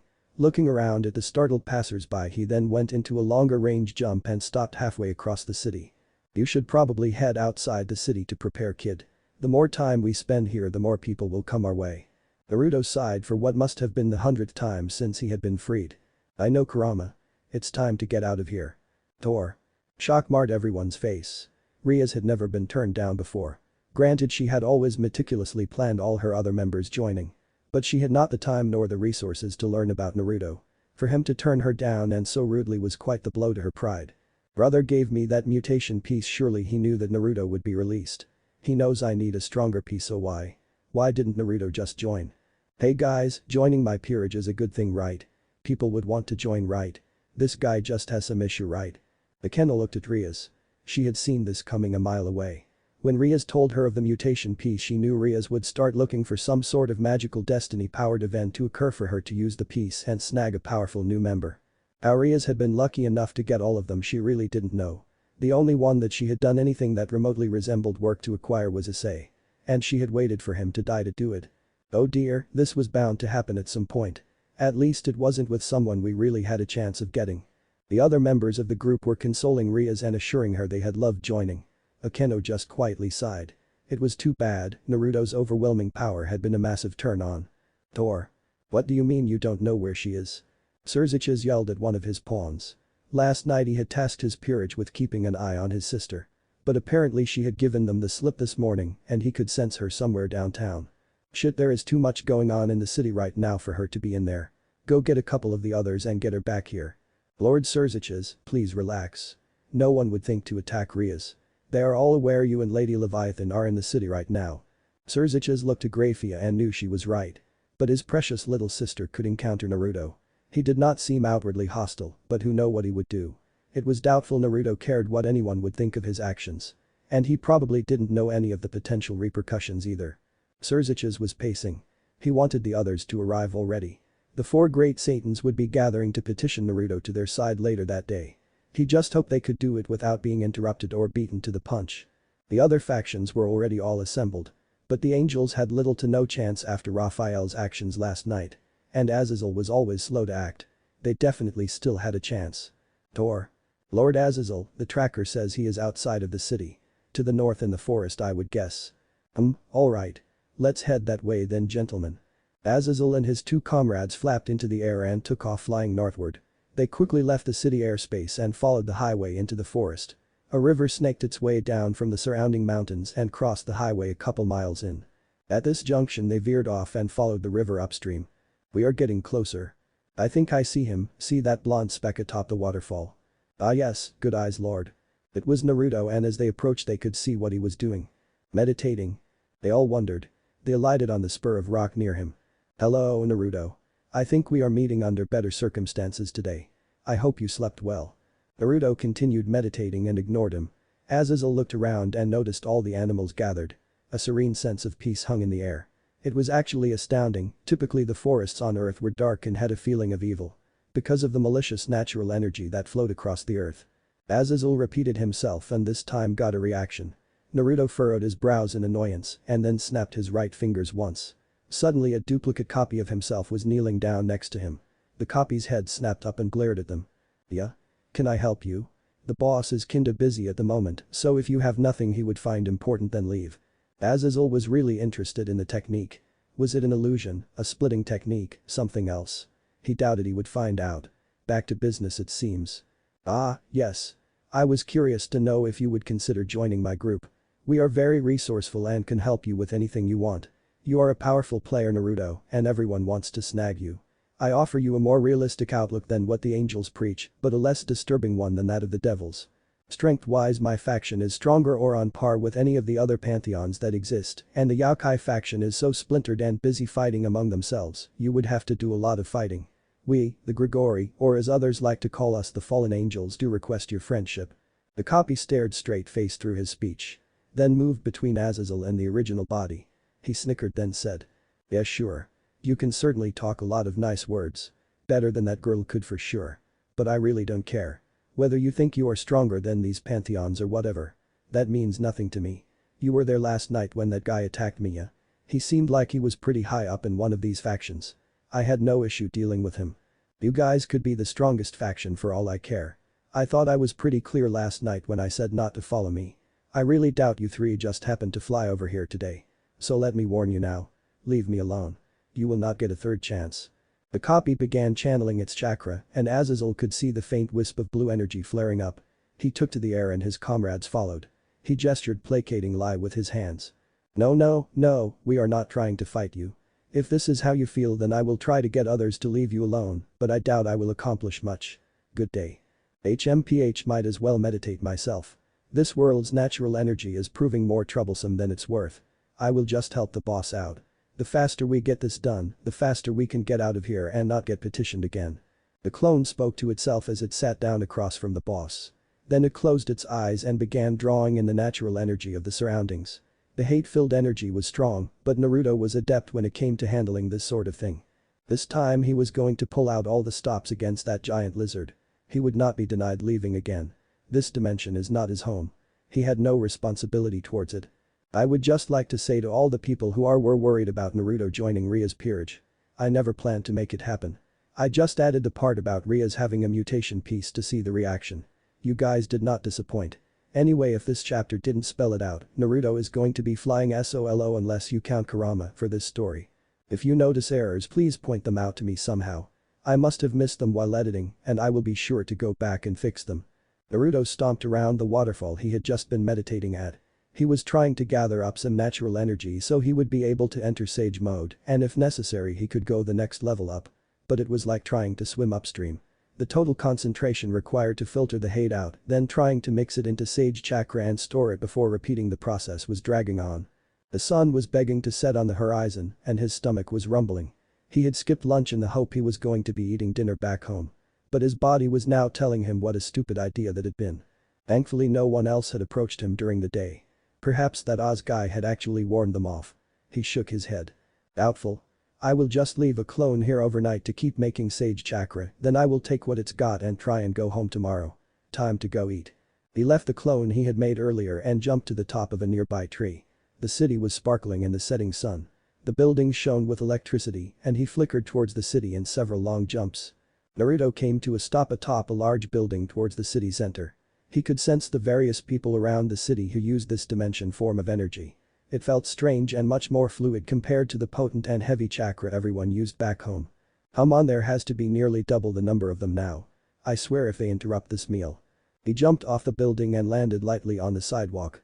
His chakra cushioning the impact force. A businessman looked at him and then decided he had better things to do than trying to figure this street magic out. He sensed most of the power signatures on the east side of the town, so he took a turn to the right and went west. There were only two this direction. Probably the strange girl who mispronounced cat speak and some other lone wolf. He saw a small special of the day shop on the next corner and made his way over eagerly. Inside he got several courses and chowed down. Yes. He could almost weep tears. No one was moving in his direction. An uninterrupted meal. He was really hoping such good luck would hold out. Ah. Yes, that hit the spot. Compliments to the chef, I guess. Illusion. Hidden in plain sight. But the issue of paying over with, he went up and refilled his drink before sitting down and thinking about what had happened since he was unsealed. It had been very surreal to learn that 300 years had passed instantly for him. Everything was so strange and different. He was able to go with the flow well enough, but this dimension was just something he wanted to be done with. He had his own problems to deal with. Assuming they were still there to deal with when he got home. It might be a foolish hope. But I must return home. Haha, you are too stubborn, kid. Everything is probably different back home as well. It is not like we chose to come here either.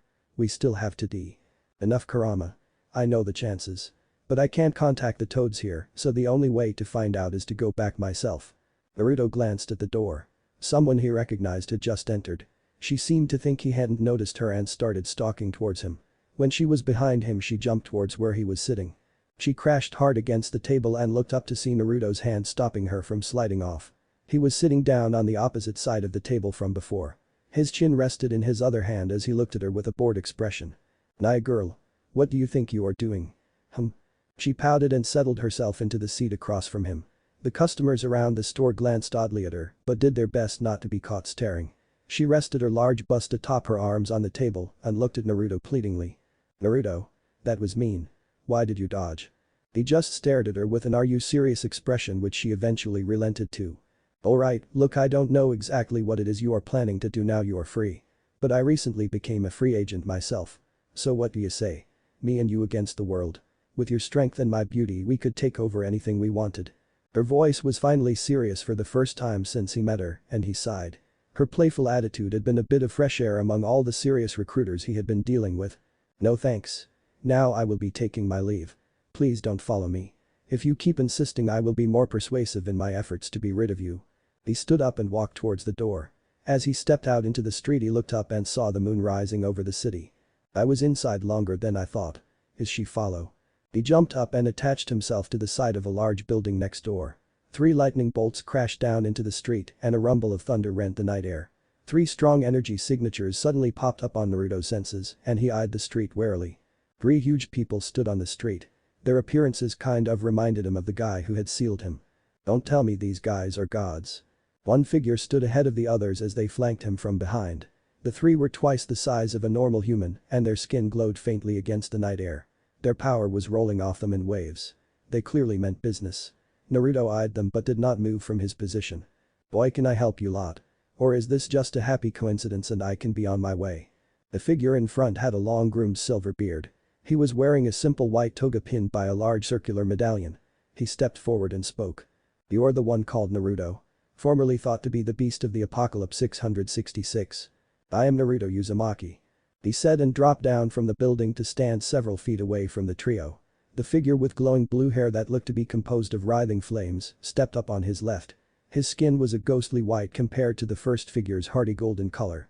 His emaciated face stretched tightly as he spoke. Now brother, we know he is the one we seek. Do not dawdle in your speech. It has been made clear this Naruto does not appreciate beating around the bush." The third figure stepped forward as well. A strange frill ran down his bald head backwards and his skin shone with a blue tint. His beard was speckled like a mix of salt and pepper. Naruto chose to ignore the green seaweed hanging from it. "Hades, Zeus, let us focus on the matter at hand. Do not squabble with one another." The well-groomed man at the front nodded his head and cleared his throat. Yes, Poseidon. Now Naruto, we are the 3 brothers of the ancient Greek pantheon. We are elder gods and we are here to request your help. A former ally of ours has recently begun to try and break our friendship. We believe they are going to start a war between us.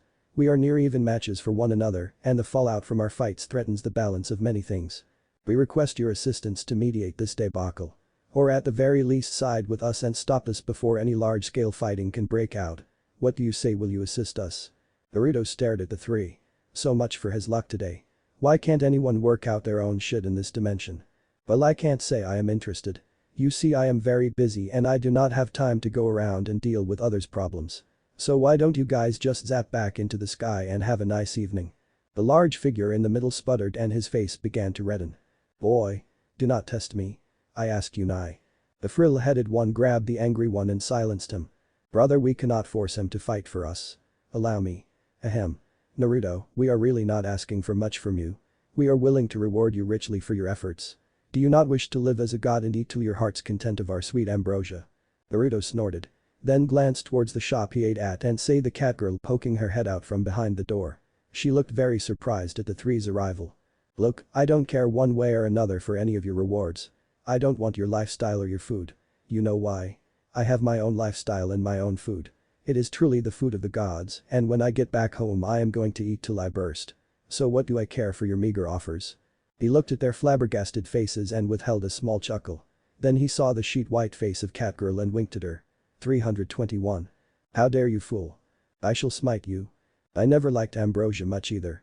The three gods spoke simultaneously. The curious blue fire-haired man did not seem to be offended by Naruto like the other two were. The middle one stepped forward slightly more and slammed his large fist against his chest. "Boy. I am Zeus, Lord of the Sky and God of Thunder. You dare to refuse me and speak so insolently? The biblical God may have been unable to handle you properly. But I shall correct his mistake. Kneel and suffer for your foolishness." Lightning sparked into his palm and several large bolts were quickly hurled toward Naruto. The shot forward at an extreme pace and Naruto swung his palm out and batted the glowing yellow projectiles off course. They smashed into the buildings behind him and exploded in a shower of sparks. Naruto did not take the time to examine the damage and was already rushing towards the trio. His chakra roared through his coils and his hands quickly sped through a series of seals. Lava release. Melted earth. He spoke quietly and the ground beneath the gods exploded and oozed forth globs of molten earth. They jumped free and split across the sky. Naruto let a vicious grin cross his face and accelerated toward the now separate Zeus. A large burst of chakra coated his fist and he smashed the god across the face. A resounding bang blasted across the night air and Zeus rocketed into the paved road below. His body smashed a huge crater and there were no immediate signs of him getting back up. Naruto turned and looked at the other two. He spoke as a cold harsh tone. "Do not challenge me. Leave now. If you try to attack me a second time, I promise you there will not be a third chance." His voice boomed with power as he used some of Kurama's chakra to add that little extra touch of intimidation. The flame-haired one, Hades he believed Frill-head or Poseidon called him answered him. "Do you think we are scared by a show of power? We are the elder gods of one of the ancient pantheons. We have fought countless powerful foes. You were defeated by one god. Do not presume to fight the three of us." Zeus was blinded by his anger. "We will not be." Down on the street Kuroka stared wide-eyed. She knew Naruto was powerful. To have fought and lived against Great Red nothing less than godly power would be expected. But he had apparently just knocked Zeus out with a single blow. Not to mention his ability to control lava. Hades and Poseidon both summoned their power and their auras came to life around them. Ghostly blue flames licked against Hades' skin while flowing blue waves seemed to wash around Poseidon. Poseidon summoned a trident and Hades drew out a black two-pronged pitchfork. Then a tremendous crack echoed across the street as Zeus busted out of his crater and took his place among his brothers. A larger golden aura sparked around him. A blinding golden bolt of energy filled his hand. Naruto sighed in his head. What a setback. Naruto quickly drew in some of the natural energy around him and refined it into a minuscule amount of sage chakra. He used this to jump right in his six-path sage mode. To the observers, one moment Naruto had closed his eyes in concentration, then he had disappeared. His six paths Injustu power fist smashed into Poseidon. The power directly cutting through his life force as the physical strength overwhelmed his godly body and pulped his head. A spray of red mist exploded in every direction, but Naruto was already moving again. The black chakra rod sprung into his hand as his truth-seeking bowl responded to his command. He swung the rod and it obliterated Hades' battle fork and carved a line of dust through the god's chest. Naruto then was upon Zeus, his chakra rod was simply jabbed forward and the elder god of the Greek pantheon found his famous thunderbolt disintegrated as his heart was turned to dust and he fell from the sky. The three bodies smashed into the ground at the same time. Naruto had killed them all within an instant. He would never hesitate or give a godlike being a chance again. He had already made this mistake twice now. He had a policy of never giving anything a third chance. Tor. The Kuroka one moment Naruto had been about to engage in a titanic battle against three gods. Three gods. But then he shut his eyes. The instant after his eyes shut she felt it.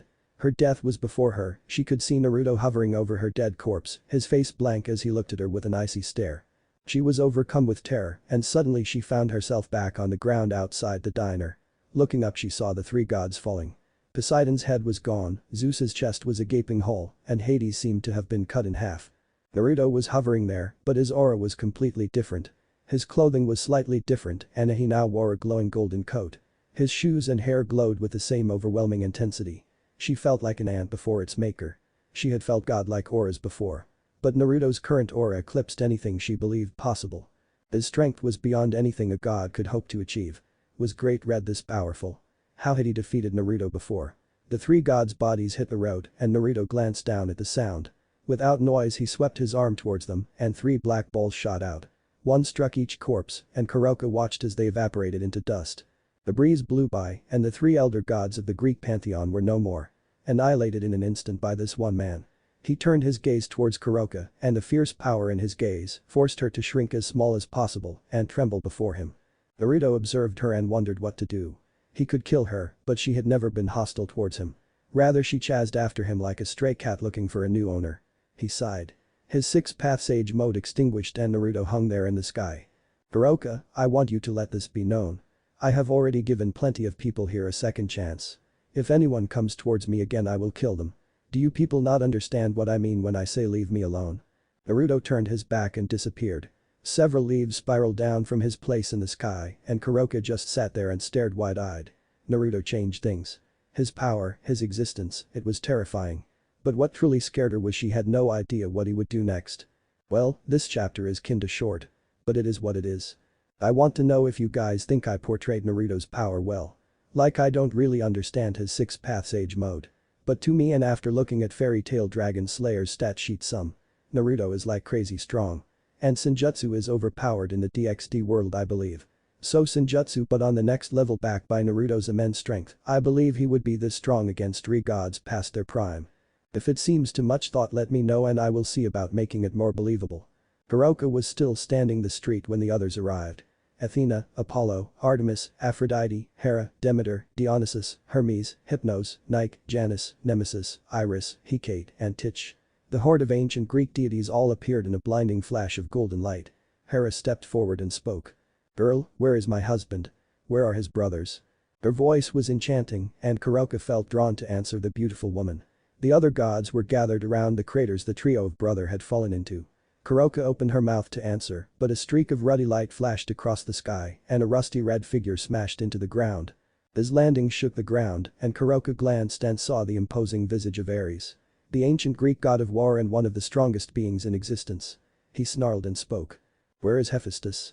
Don't tell me the old fool is still in his smithy. Does he not feel the absence?" His speech was quick and rough. A huge contrast to Hera's calm silky voice. But his question was not directed as Kuroka, so she snapped her mouth shut and stayed silent. Hera turned towards the newest arrival. She seemed indifferent to his tone. "Ares, dear. You know Hephaestus has some very important work at the moment." Zeus was firm in his command that he not leave for anything. Ares snorted and walked over to the closest crater and pushed Hermes aside to get a closer look.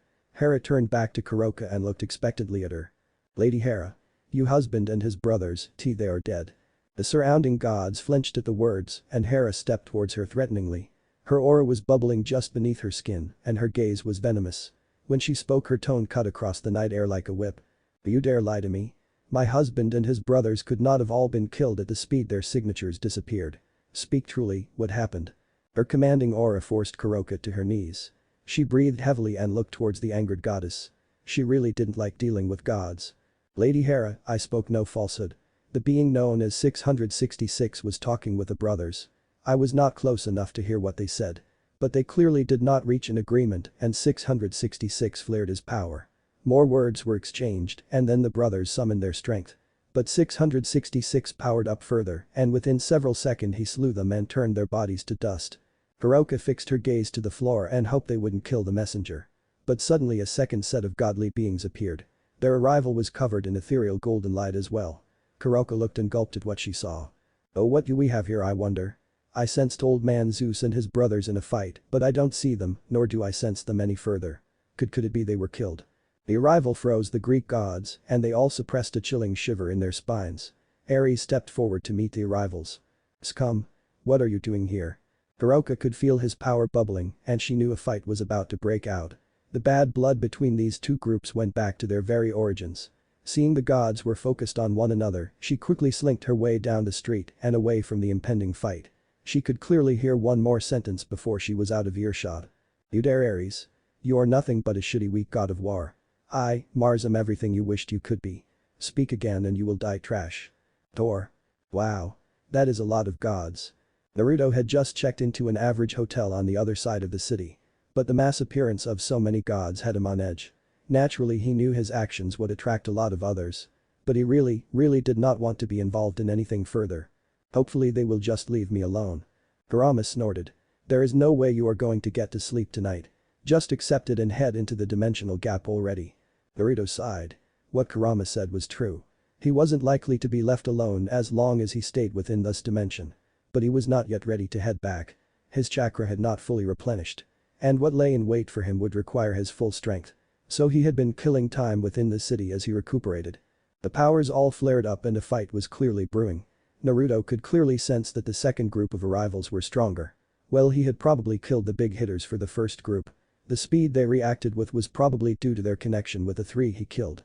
But he shrugged his shoulders and a clone popped up next to him. They nodded to one another and Naruto laid down to try and sleep as much as possible while the clone went to sit alert in the room's chair. He somehow doubted he would get a full night's rest. Door. Holy shit. Holy shit. Holy shit. Issei, don't shout. We really don't want to attract attention. Rias admonished her panicking pawn. His reaction was how the entire group felt. Issei was just the most expressive of the bunch and his over-the-top freaking out was not helping anyone. Rias and her peerage stood atop the roof of their club room. Sona and her peerage were standing across from them atop the school roof. When Rias had felt the divine power spiking along with Naruto's, she had quickly called her peerage together. Something was happening and she did not want one of them to get caught in the crossfire. When several dozen gods popped into the city, her peerage members had all stiffened and tried to maintain their composure. "Where is Big Brother when you need him?" Sona said she contacted her sister. "But brother didn't answer my message, this is not a time to be busy." Not half a minute later, a large red magic circle appeared on the school lawn below them. Surzich's personal crest was highlighted inside the pentagram. Before the circle could finish materializing, a second large circle popped up and began etching out a large blue pentagram. Seraphel's crest shone brightly from the middle. Rias and Sona dropped down to greet their arriving siblings. In a flash of red light, Surzich's and his entire peerage appeared grouped over the magical circle. Seraphel's peerage followed a moment later in a flash of blue. Surzich's was already crushing Rias in a tight hug before anyone could speak. "Oh Rias. You're alright. I was so worried when I felt the divine beings flare their power in Kuo. But it seems to have gotten even worse than several moments ago." His voice was high and sounded whining, but Rias just smiled at her brother's antics. But then he spun and his voice hardened as he voiced a command. "The Ulfgo Scout. I want to know exactly what is happening." He was extremely glad to see his sister was unharmed, but now he needed to make sure she stayed that way. Seraphel had just hugged her sister Ad, now the two Satans made eye contact and a quick nod from Seraphel told him what he needed to know. "Rias, take your peerage and go with Sona back to the underworld. It is not safe for you to stay in Kuo right now." Rias stared at her brother in shock. This was something that could change the world. No way was she not going to at least have a front row seat. She mustered up every ounce of sisterly charm she possessed and pulled her lips into a pout. "You Bruothier. I wanna stay. I wanna watch. Please let me stay." Under the assault of the cute attack, Surzich's felt his willpower crumbling. But his wife had seen this occurrence coming and Surzich's had requested she help him out when it happened. So Graphia strode over and bonked Surzich's atop the head. "Lord Lucifer. Now is not the time to be second-guessing orders.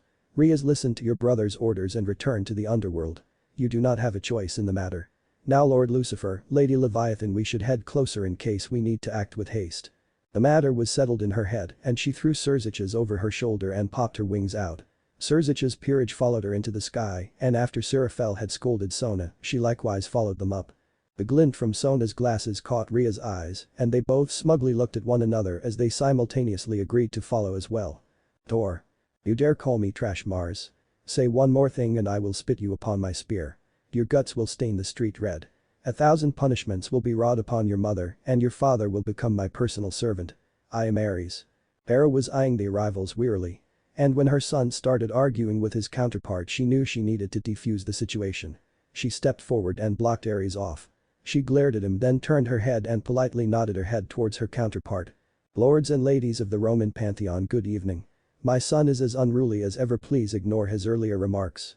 Now I wish to inquire as to the reason you have arrived here at this time." A huge figure stepped forward. He stood taller than everyone there. A giant glowing man adorned in gold finery and silk clothing. His torso was bare and he carried a large wooden staff. His laughing voice boomed out. Hera. I think you know why we are here. Your lords have fallen. The enmity between our pantheons has been rising as of late, has it not? In fact, a little bird has told me the reason behind Zeus's visit here. He was trying to acquire someone to fight for your pantheon. He sought our destruction. But his death was all he received. Now we come to finish the task which 666 left unfinished. Mars quickly jumped over his father Jupiter and a bloody golden spear appeared in his hands. "For the last time you have insulted me, trash. Die." At his exclamation, the surrounding gods all channeled their power. Every single Greek god present had a Roman counterpart. The number would normally be even. But the Greeks were without their three big hitters. Hephaestus was also not present. Outnumbered things looked grim for them. Ares materialized his spear and shield and in a blur of motion clashed against Mars. Theirs was an ancient rivalry. Ares had always been viewed as an evil god of war. One who brought destruction. While Mars was viewed as a great hero and one to pray for victory too. This fundamental difference greatly affected their power. Mars was the recipient of the prayers from the vast Roman legions. While Ares was spoken of in scorn. Prayer boosted a god's power. So as the two gods of war clashed, Ares was thrown back. He grunted and instantly they clashed again. Back and forth they blocked stabs and returned jabs. Shockwaves echoed from each hit and the surrounding buildings were crumbling beneath the force. The shattered windows rained glass on the street. Hera watched her son fighting his rival evenly but knew the stalemate would not last. She turned to look at the other Greek gods. Brothers and sisters, I have lived a long life as your queen. From the time we won our freedom off the Titans till now I am glad to have spent this life in your company. But we can no longer run from this conflict. Without Zeus we stand no chance. But let us bring wrath to this world one final time. Let our power sing across the land and our voices shout their final war cries. Our pantheon will not silently go into the void. So take up arms with me and let us cripple this arrogant upstart group of gods. Hera exploded into a whirlwind of power.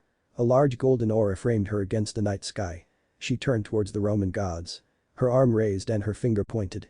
You know you self-righteous bitch, today I shall take your soul into the void alongside my own. The sound barrier shattered as she rocketed forward. Her entire essence channeled into a single blow. Hera smote her counterpart right across the chest. A tremendous cracking sound resulting from the blow was barely heard over the din Ares and Mars were making. Across the line each god sized up their counterpart. The taunts rang out back and forth and the Greeks charged in following their queen. But with that split-second delay from watching Hera the Romans were now prepared. Demeter met Ceres, Athena struck at Minerva, Artemis fired her bow towards Diana, and Aphrodite met Venus in a struggle of magical blasts. Hermes and Mercury could be seen zipping back and forth in a quick flurry of knife strikes. Dionysus had challenged Bacchus to a drinking contest. Hypnos and Somnus had declared a staring contest, the promise to slit their own throat should they blink had not needed to be mentioned. Nike and Victoria were in the middle of a race between one another. Iris and Arcus clashed in a dazzling rainbow display. Their staves sparked brilliantly as they struck back and forth.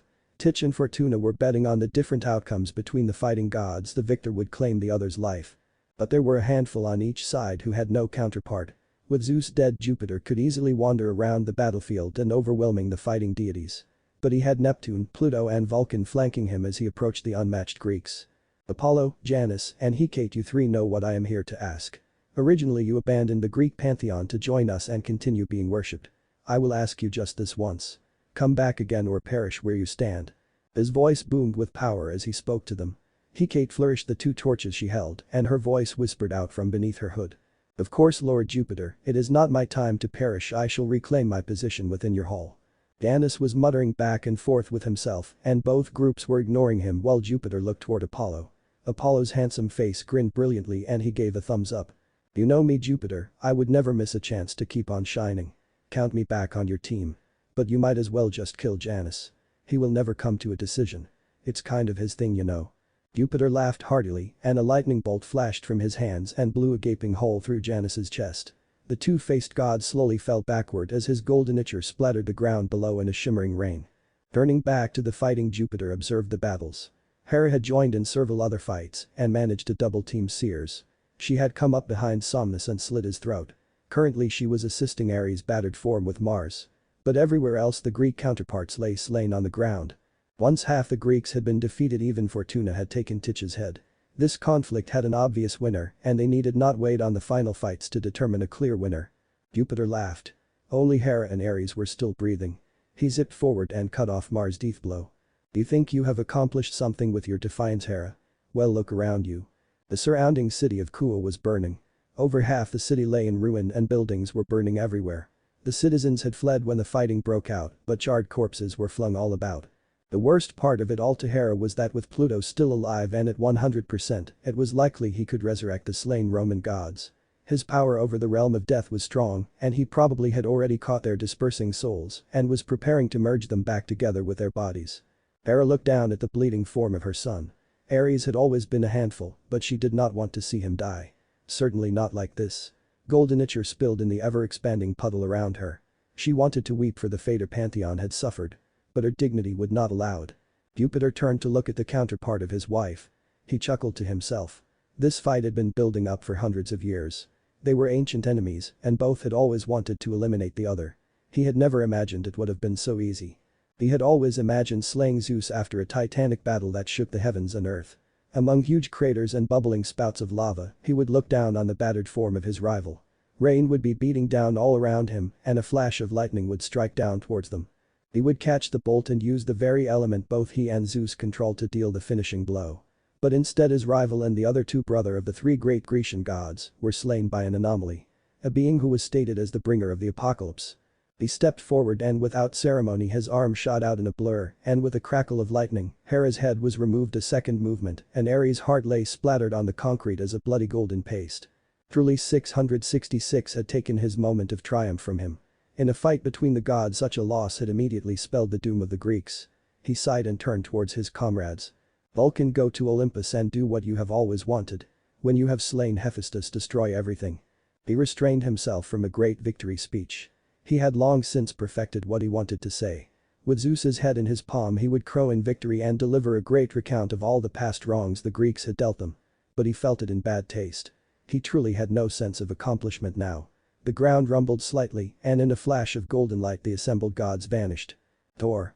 Cerziches hung in the air 10 miles away from the fighting. Any closer could be deemed as their intent to interfere. Beowulf had returned just as they were leaving the school to report the situation.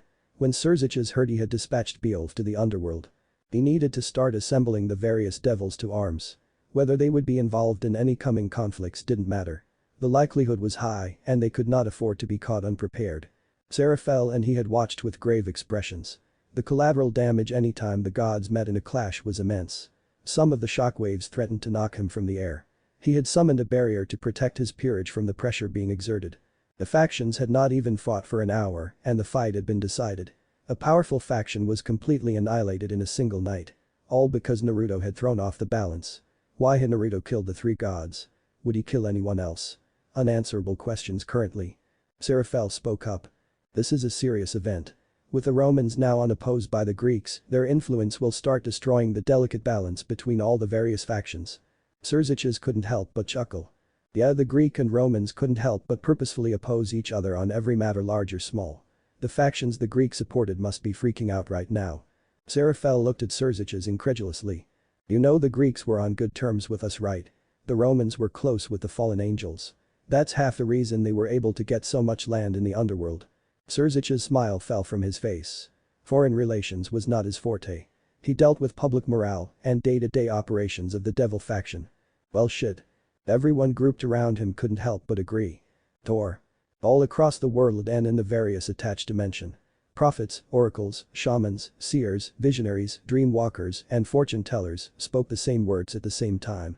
The Hercules has run dry. Great change is upon us. Beware, the apocalypse is nigh. Yo.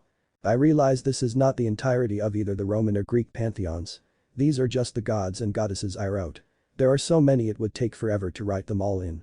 But I think it is still a good amount for both. If the complete lack of authenticity ruins this for you, then I am sorry, but there is nothing I will be doing about it. Otherwise, this chapter is longer for anyone who cares. Only not much Naruto action. This chapter was more about the effect his actions are having. Naruto was up and out the door the moment his clone was about to move and wake him. He had been just about to fall asleep when his senses registered the massive spiking power. These psycho assholes. Who the hell fights in a city like this? I thought they would have moved. He was outside the hotel now and his hands shot towards his chest as his fingers came together in a cross-shaped seal. Wordlessly several hundred shadow clones came into being. They shot off in every direction as soon as they touched the ground. In the center of the city, Ares and Mars were currently fighting and Hera had just jumped over and struck Juno. The fighting was quickly escalating and there were still a lot more gods to add to the fray. They clearly did not care for the human life around them. His power was as suppressed as he could make it as he moved silently across the rooftops. Every time he stopped a body flicker, 100 more clones bloomed away from him. His goal was simple: rescue anyone he could. Already he'd moved several thousand people to the outskirts of the town. But the all-out melee in the center of the city was escalating and high-power attacks were being thrown around in every direction. Naruto kept his emotions calm, but he sighed at the pointless waste of life. At the moment Naruto did not feel inclined to interrupt the fighting. Those who such an action could have saved were already lost. The pressure and errant power had crushed and slain those in the immediate vicinity. There were now at least 2,000 clones spread across the city ferrying the civilians out of the city. But a city the size of Kuo had at least 200,000 people. A Hirschian marker was placed by the first clone to reach the outskirts of the city, and each clone was popping there with each citizen they found. Only to reappear where they had just been, having set up a local marker. Using this method, thousands of people were already grouping outside the city. But the gods were still escalating their violence. As long as the heavy hitters stay out of the fight, the city should remain mostly intact. Another large explosion destroyed an office building near him. The embers peppered the surrounding buildings, and another city block was set aflame. He looked over towards the fighting and saw dozens of shockwaves surging out from impacts as the gods fought. The sonic booms constantly cracked across the night sky. The sound of citizens screaming was silenced as a clone transported them out of the way. Should I step into the fight? These guys won't all be caught flat-footed like the three from before. I would probably cause some crazy collateral karma. What do you think? Who cares? Even if you feel compelled to stop their fighting, the damage is already done, and who knows how much more damage they would inflict to try and kill you. None of this matters, Naruto. You know my stance, we need to get back home. No answer came from the blonde, and Kurama spoke no further on the matter. His opinion was out there, what Naruto did was up to him. Before he could decide, however, the fighting stopped. A huge figure beheading a kneeling woman and a different god shot upwards into the inky night sky. Then as the other gods vanished, the city fell into silence. The only sound to be heard was the crackling of flames. The clones began popping once they realized the citizens were safe. As the info flooded his mind, Naruto paid it no attention and let it mix into his collective experience. From the center of a huge crater he surveyed the city and took note of the extensive damage. He shook his head and vanished into the shadows of an alley. The city meant nothing to him, the destruction was nothing to him. The death, all of it meant nothing. He had seen much worse. Thor. Lord Rizavam, 666, has caused an unbalance between the Greeks and Romans. He slew Zeus, Hades, and Poseidon. The Romans quickly capitalized and wiped out the remaining Greeks. Rizavam spun around in his red cushioned armchair. His fingers were steepled together as he viewed the random servants kneeling before him. His right eyebrow rose as he spoke. Oh? 666 is quite interesting, isn't he? His question was rhetorical and the servant dared not answer. No matter, go and fetch Euclid. The servant quickly stood and bowed before striding from the room in haste. Lord Rizavam was well known in his castle for killing servants who stayed longer than he wanted. Now 666, why are you still wasting time in the human world? Do you not wish to fight your way past Great Red and out of these connected dimensions? Why must you delay my adventure? Sitting in his comfortable chair, he could do nothing but wait. Everything rested on 666 to fight Great Red. It didn't even matter if 666 was able to win, he just needed to keep Great Red busy long enough for Rizavam to make his move. Thor. In the dimensional gap, Great Red flew yet another circle around office. He had been doing this ever since Naruto had been unsealed. His deep booming voice was constantly repeating the same question. But Office had been unable to answer him the first time, and now when he asked for the millionth time she still remained silent. Come on, Office. When is he coming? When is that guy coming back? He better be at 100% this time. He was way too easy to beat last time. Oh? He said something else. I guess I shall respond. The small dark-haired girl turned from facing the endless void and stared at the circling dragon. He was barely alive at the time. Even witnessing his wounds rapidly healing, one could still ascertain that his life was hanging in the balance. Yet you struck him from behind, and when he turned to fight, you blew a great cone of fire onto him. His survival was impressive, but then he fled to the human dimension. I imagine you are unsatisfied with the previous encounter. Unsatisfied. The guy was nearly dead and he still survived my strike and my flames. I am anything but unsatisfied. I am beyond thrilled. He survived that. In such a state even you would have died. Yet he survived. Just imagine what he will be capable of when he meets me in battle, but damn. When is he coming?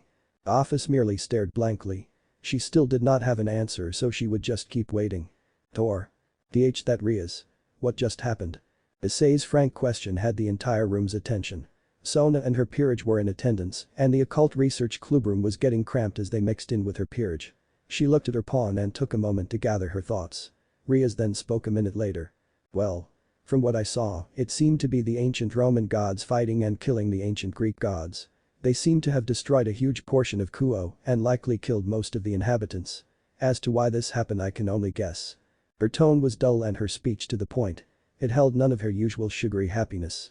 The shock from early had not yet worn off. Issei just nodded his head dumbly. The words bounced around inside his head as he was having trouble connecting her statement to reality. Sona cleared her throat from her seat on one of the couches. When she spoke, it was with her usual bland monotone. Why this has happened is anyone's guess at the moment. But I suspect Naruto played a large role in this evening's events. His unique energy signature was easy to feel when he flared his strength prior to all the gods arriving. Several people around the room nodded their heads in agreement. 15 minutes passed silently as the group was lost in thought. Soon the sun would start to peek over the horizon as several early birds chirped outside the window. The peaceful silence was suddenly disturbed as several people barged into the room. Rias. Why are you still here? I told you to return to the underworld. Her brother looked stern, and his tone held no room for arguing. But as Rias looked toward Surzich's, he quickly softened his gaze as he noticed her distress. She was clearly a bit shaken up from the battle. The pressure alone would have been a shock to her system. Luckily no one from her peerage had been caught in the crossfire. So she should get over her shock soon. Surzich's had paused for a second when he caught sight of Rias. But Seraphel had sped up and rocketed towards her younger sister. Sona had a rare smile on her face as her sister fussed over her. Seraphel, I'm fine. Please get off me. Seraphel gasped. Sona. Don't treat me so. I was just worried about you, and so it's only natural that I would fuss for a bit when I see you. So just sit there and deal with it, Missy. Magical girl Levia will make it all better, so let her use her healing hug on you for just a while longer. Issei just stared as Seraphel rubbed herself all over Sona. But his gaze was drawn away when he saw Surzich's rapidly shaking Rias. As he yelled something about shaking her out of shock. It may or may not have been working, but Issei was too focused on her chest as it shook freely around. The Kendo sighed at their antics, and Asia quickly moved to talk with Issei about something. Kaneko was trying to comfort Gasper, and Kiba was just standing next to the window gazing out at the sunrise. Sona's peerage was clustered around the two sisters. Grafia, who had entered unnoticed, stood near her. Oh, hello there, Lady Grafia. I didn't notice your entry. Are you well this early morning? Grafia turned to face the young queen and decided to ignore her husband's antics. Greetings, Akeno. I am doing well. But I believe young Lady Rias is not doing well. So I shall prepare an early breakfast. A good meal always helps. Grafia turned on her heels and moved further into the clubroom. Akeno hummed to herself and glanced around the room once more to find everyone still engaged in their actions. So she decided to follow the older woman to the kitchen in the back. Door. The vertical black slit distorted the air as it suddenly appeared. It was hard to see against the grayish-black backdrop that made up the dimensional gap. When the rift measured over 6 feet in height, a head of sunny blonde hair poked through the faint rift as Naruto exited the portal. Naruto glanced around as the hole closed behind him. Everywhere he looked, the horizon seemed to stretch endlessly, yet at the same time it seemed to be a fuzzy mist of darkness. Like a fog hung at the edge of his vision. Depth perception within the dimensional gap's void was greatly skewed. Naruto did not need to see where he was going, however. There were 2 energy signatures within this void, and they were far away somewhere on his right. A strange attraction drew his gaze towards the horizon over his left shoulder. This feeling of being drawn in that direction was what Naruto was looking for. A special rift existed in that direction. This rift would allow him to leave this dimensional cluster and access the greater dimensional network. Previously he had appeared in this space. His exit had been dizzying, and his sense of balance was greatly skewed. As he floated in the nothingness, he had extended his senses to examine his surroundings. Only to be blindsided by a powerful strike. Following the strike, a great tongue of yellow flame had washed over him. Instinctively his body had shielded him from the brunt of the damage, but the powerful flame had left a mark. Naruto was even further wounded than when he came through the last portal, so he quickly ripped open a portal and jumped through it to safety. Or so he had hoped at the time. Somehow he had been cast from the greater network through a connecting tunnel and into this cluster of dimensions. Compared to the last time he was within this murky dimension, his strength and condition were far greater. Now nearly at full strength, Naruto had no plans of being snuck up on or being delayed from getting home. He turned midair and channeled his chakra to propel him forward. At the same time he kept track of the 2 signatures now moving his direction. It was going to be close whether he would make it to the rift before they reached him. Just turn and fight them, Naruto. We can't afford to blitz our entire reserve just to leave this dimension. We are going to need everything we can get when we get home. Naruto said nothing to acknowledge Kurama's statement. But the large fox knew his container heeded his advice when Naruto slowed his pace slightly so that he was currently generating chakra faster than he used it to travel. After several more minutes of flying through the void, his pursuers caught up. A deep voice reverberated through the dead air. Bro.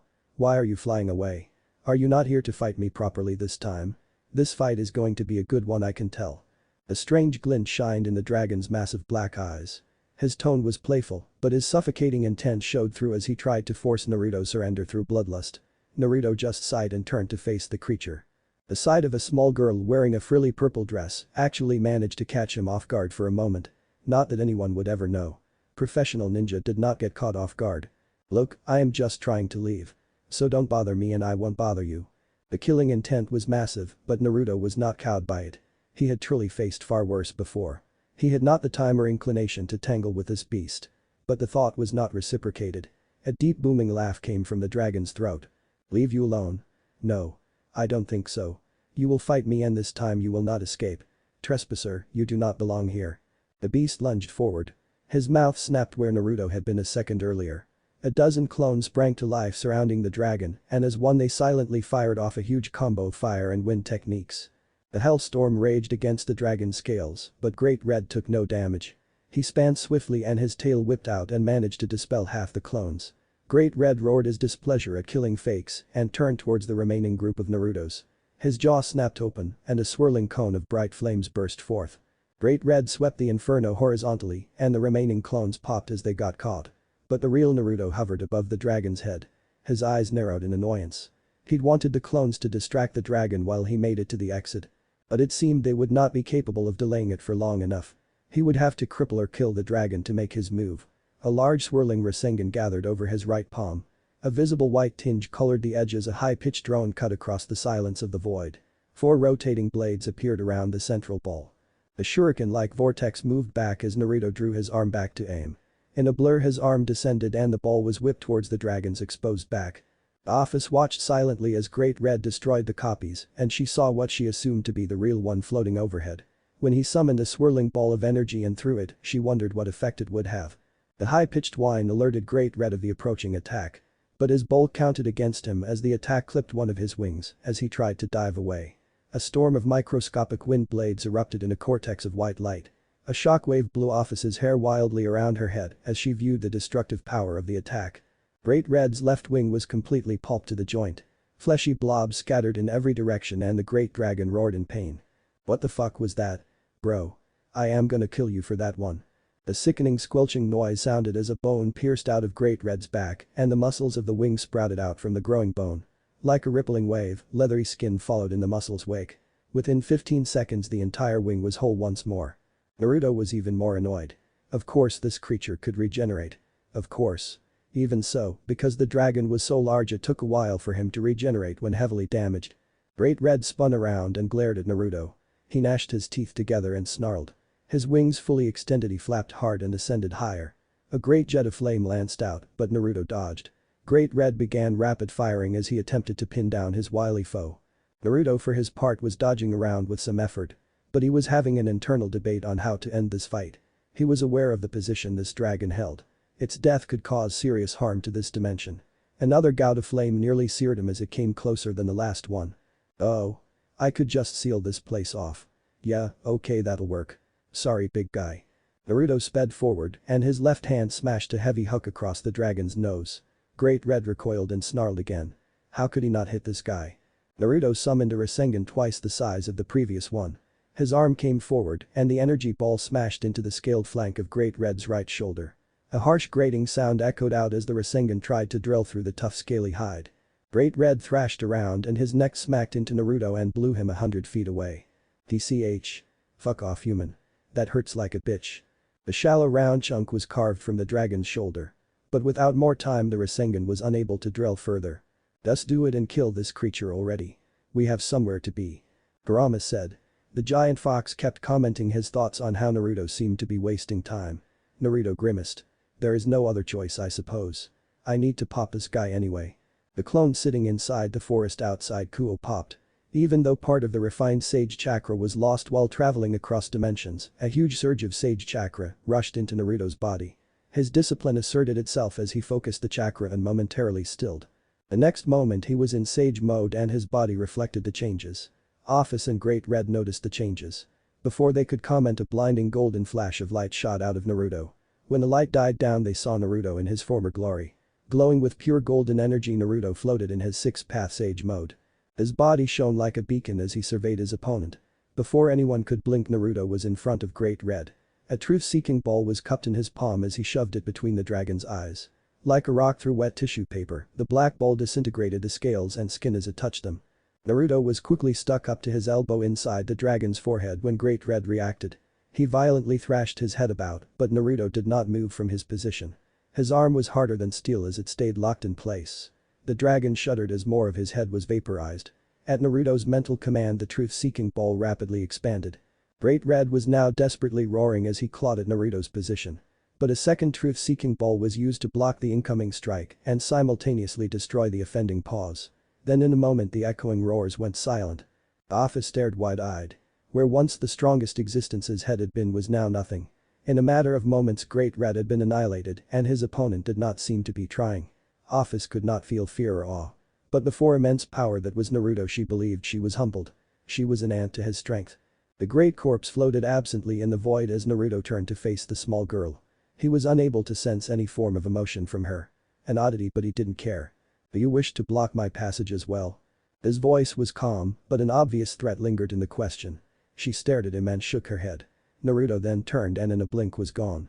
Office sensed him speeding towards the strange section of the gap. Why would he be going there? The dead air gave way around him as Naruto sped forward. He could see his destination coming up. Unconsciously his speed picked up. Only half aware to his surroundings, Naruto was busy thinking over his return home. The fact was, getting home was going to be the easy part. When he returned is when all hell was going to break loose.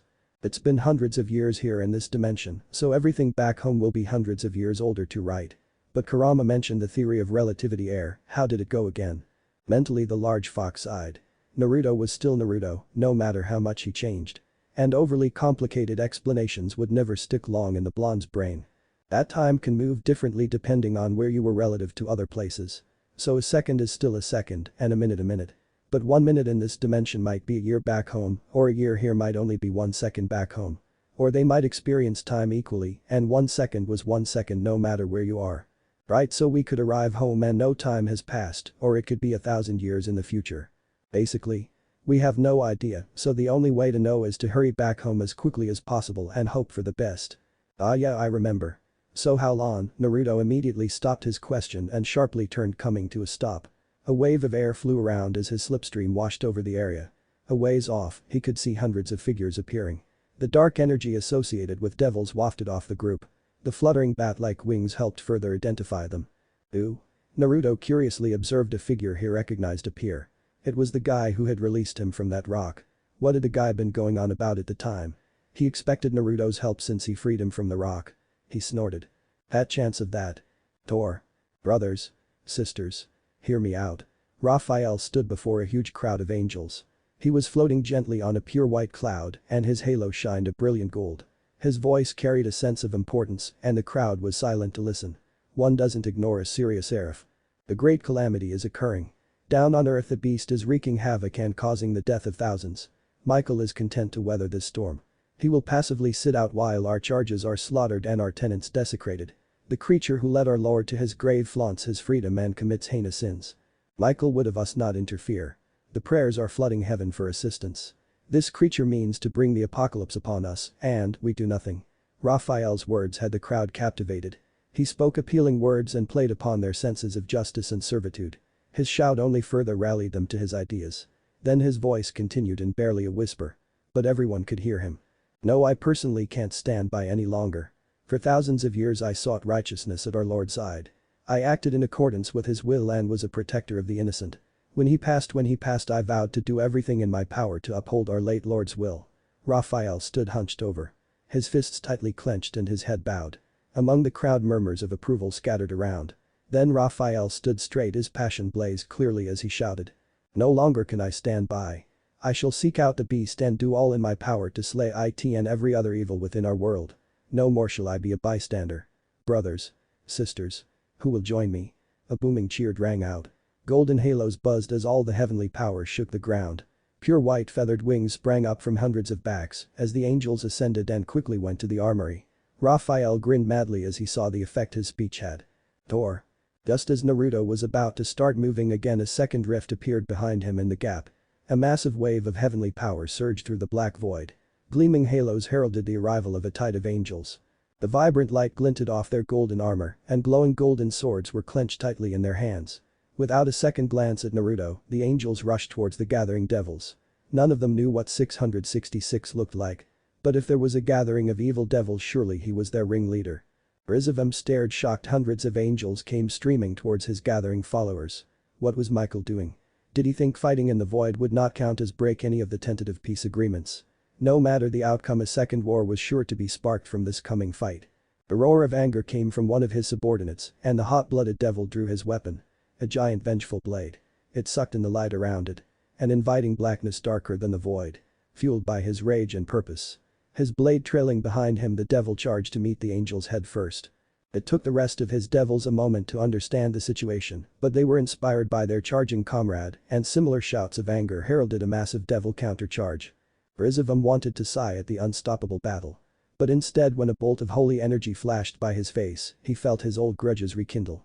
He turned towards the familiar energy signature. It's been quite a long time, Raphael. Do you come seeking my death? How did you even know of my movements here and know? Floating in his bright glory was Raphael, seraph and one of the strongest angels. A great warrior and commander from bygone ages.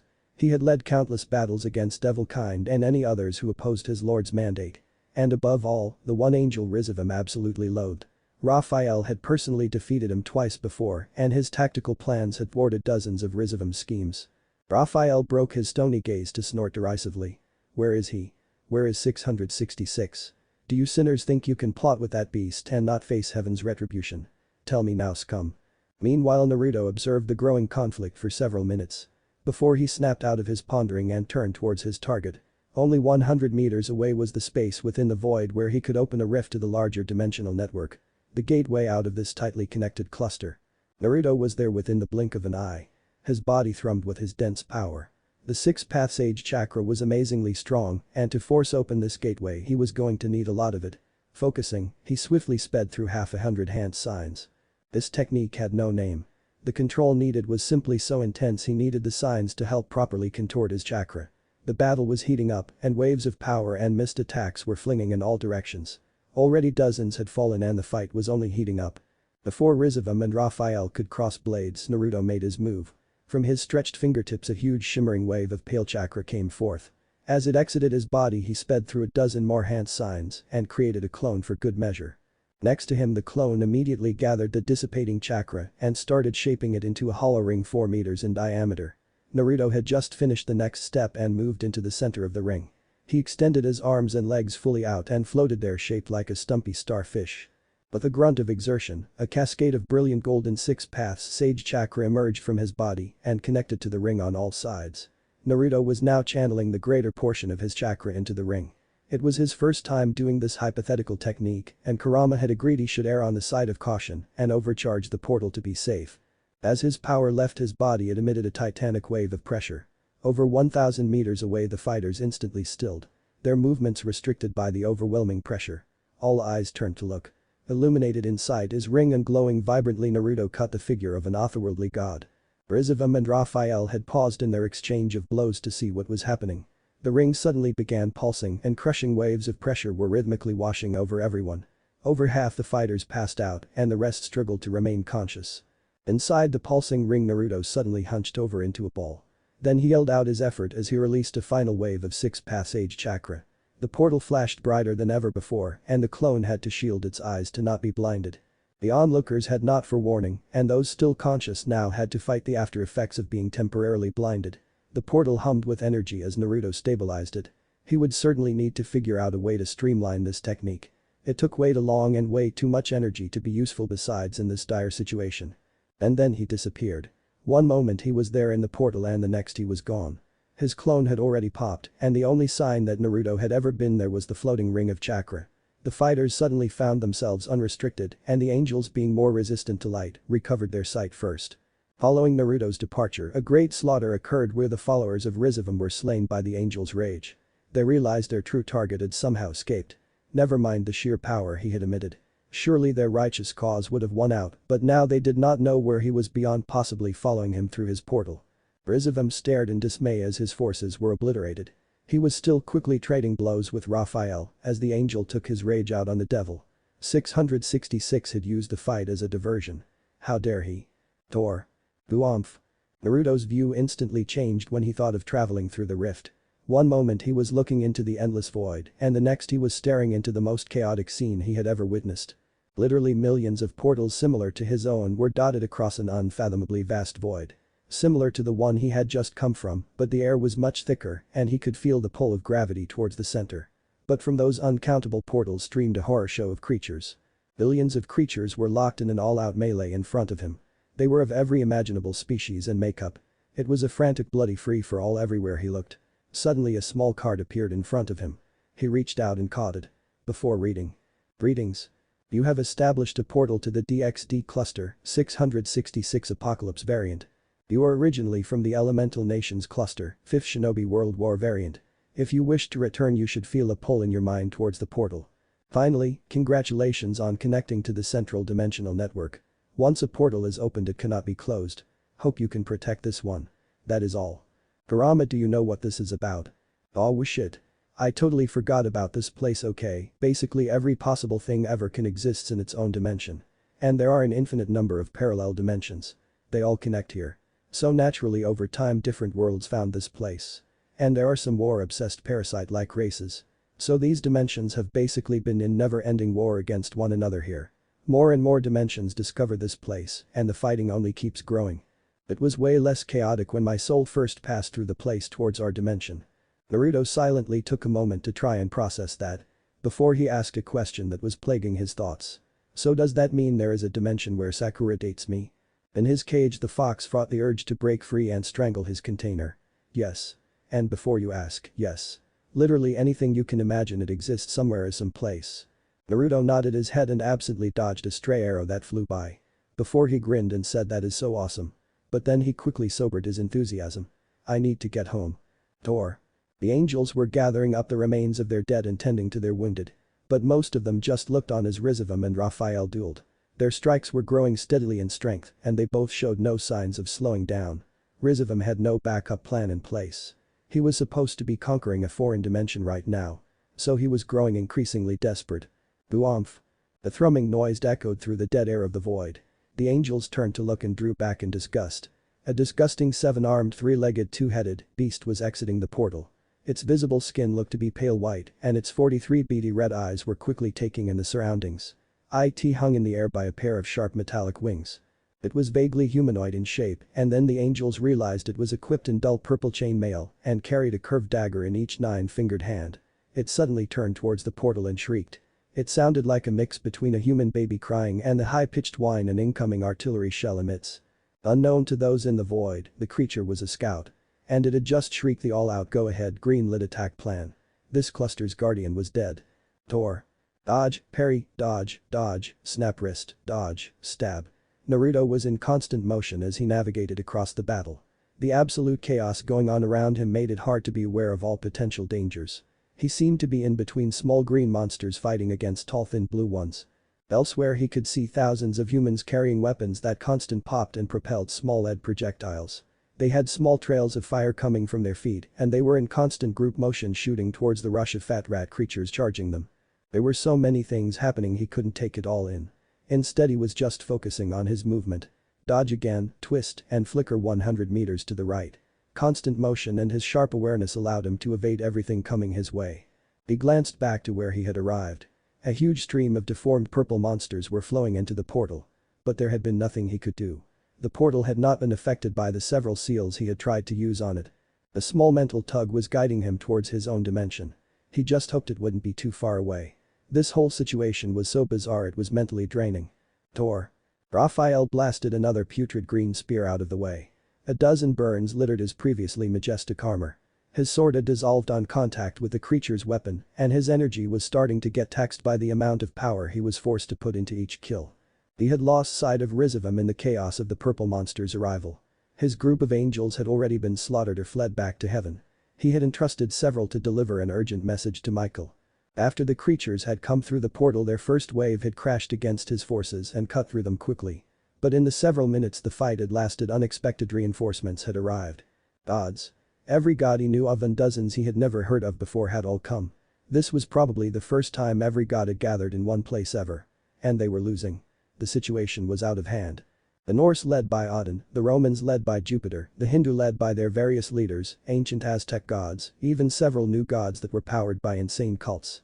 Every single one was here and fighting against the invading monsters. And being overwhelmed. Not only were they vastly outnumbered but the acidic weapons burned through anything, divinity and ultimate defenses were worthless. Regeneration was stunted and any weapon that came in contact with the foreign weapons melted. Over 200 gods had already been erased from existence.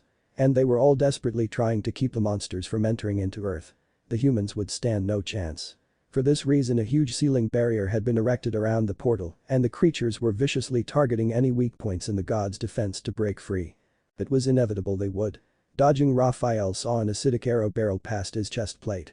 A thin line carved into the metal. Only for a sword to come down and cleave him from head to toe. His halves drifted apart and then his body broke apart in a shower of bright light. His soul scattered and his existence destroyed. Several other gods near Raphael also went down back to back. A gap in their defense opened up and a huge surge of purple monsters broke free of the containment. As they exited they opened small rifts and jumped through into the different dimensions in this cluster. Down on Earth and across the different realms where different races resided the apocalypse began. Thor. Naruto was sick of dodge so he had created a huge Rasengan and was just plowing forward. It carved a bloody path through the fighting bodies. It was somewhat draining to maintain the spin on such a huge shape, but he still had plenty of chakra in reserve and his previous pace was unacceptable. If the growing tugging sensation meant anything he was probably getting close to his own dimension's rift. The Rasengan was spewing blood and metal in all directions. Naruto sped by the mangled bodies and could see the slight awe and fear on the various faces as he cut through dozens of different fights. His path drove him straight through a giant being's stomach, leaving a gaping bloody hole.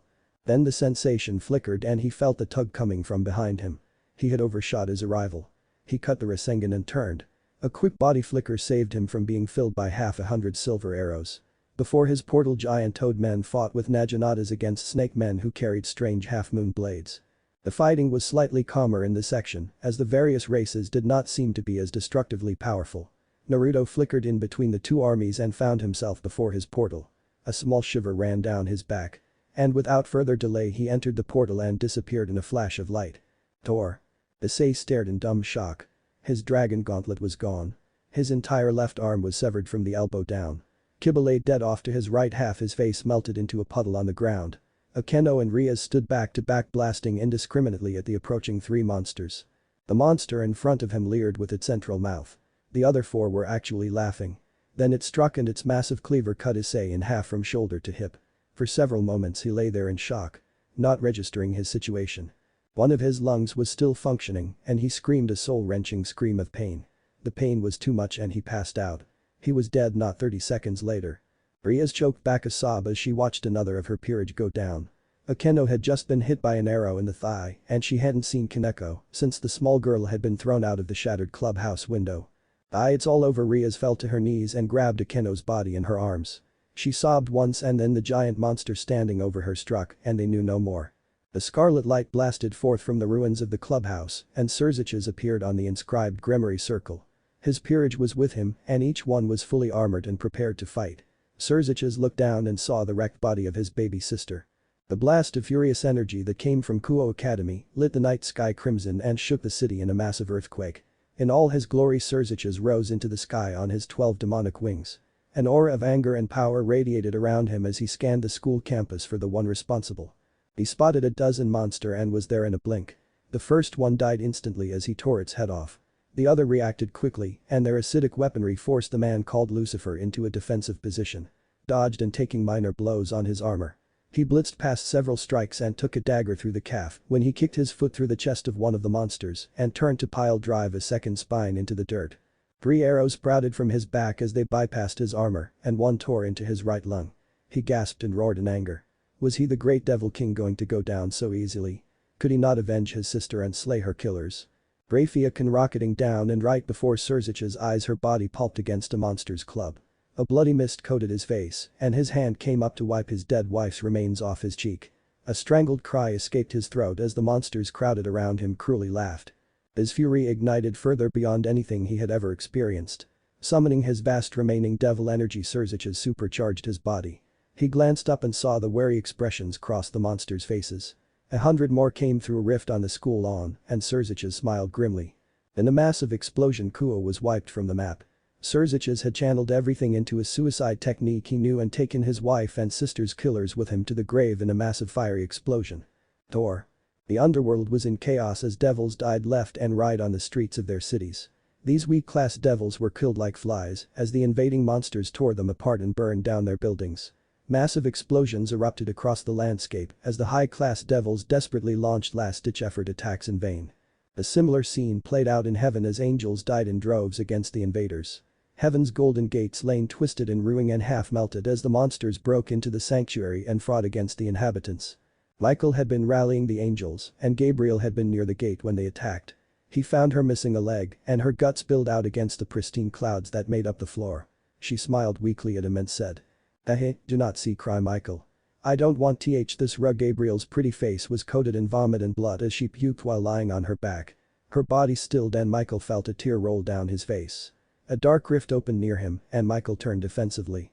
The other monsters were still occupied rampaging across God's holy church. His golden throne was a twisted mess on the floor and angel blood coated the floor. Azazel stepped into heaven for the first time in hundreds of years. He turned and smiled sadly at Michael. I may no longer be an official seraph. But I want to go out as I came into this world. Fighting back to back with you brother. He saw Gabriel splayed against the ground and choked. Michael merely nodded. He didn't think he could speak right now.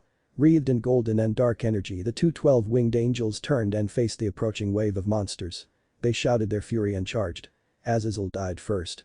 Speared through the gut and half his head sheared off. He was stuck on the spear shaft and mounted into the ground.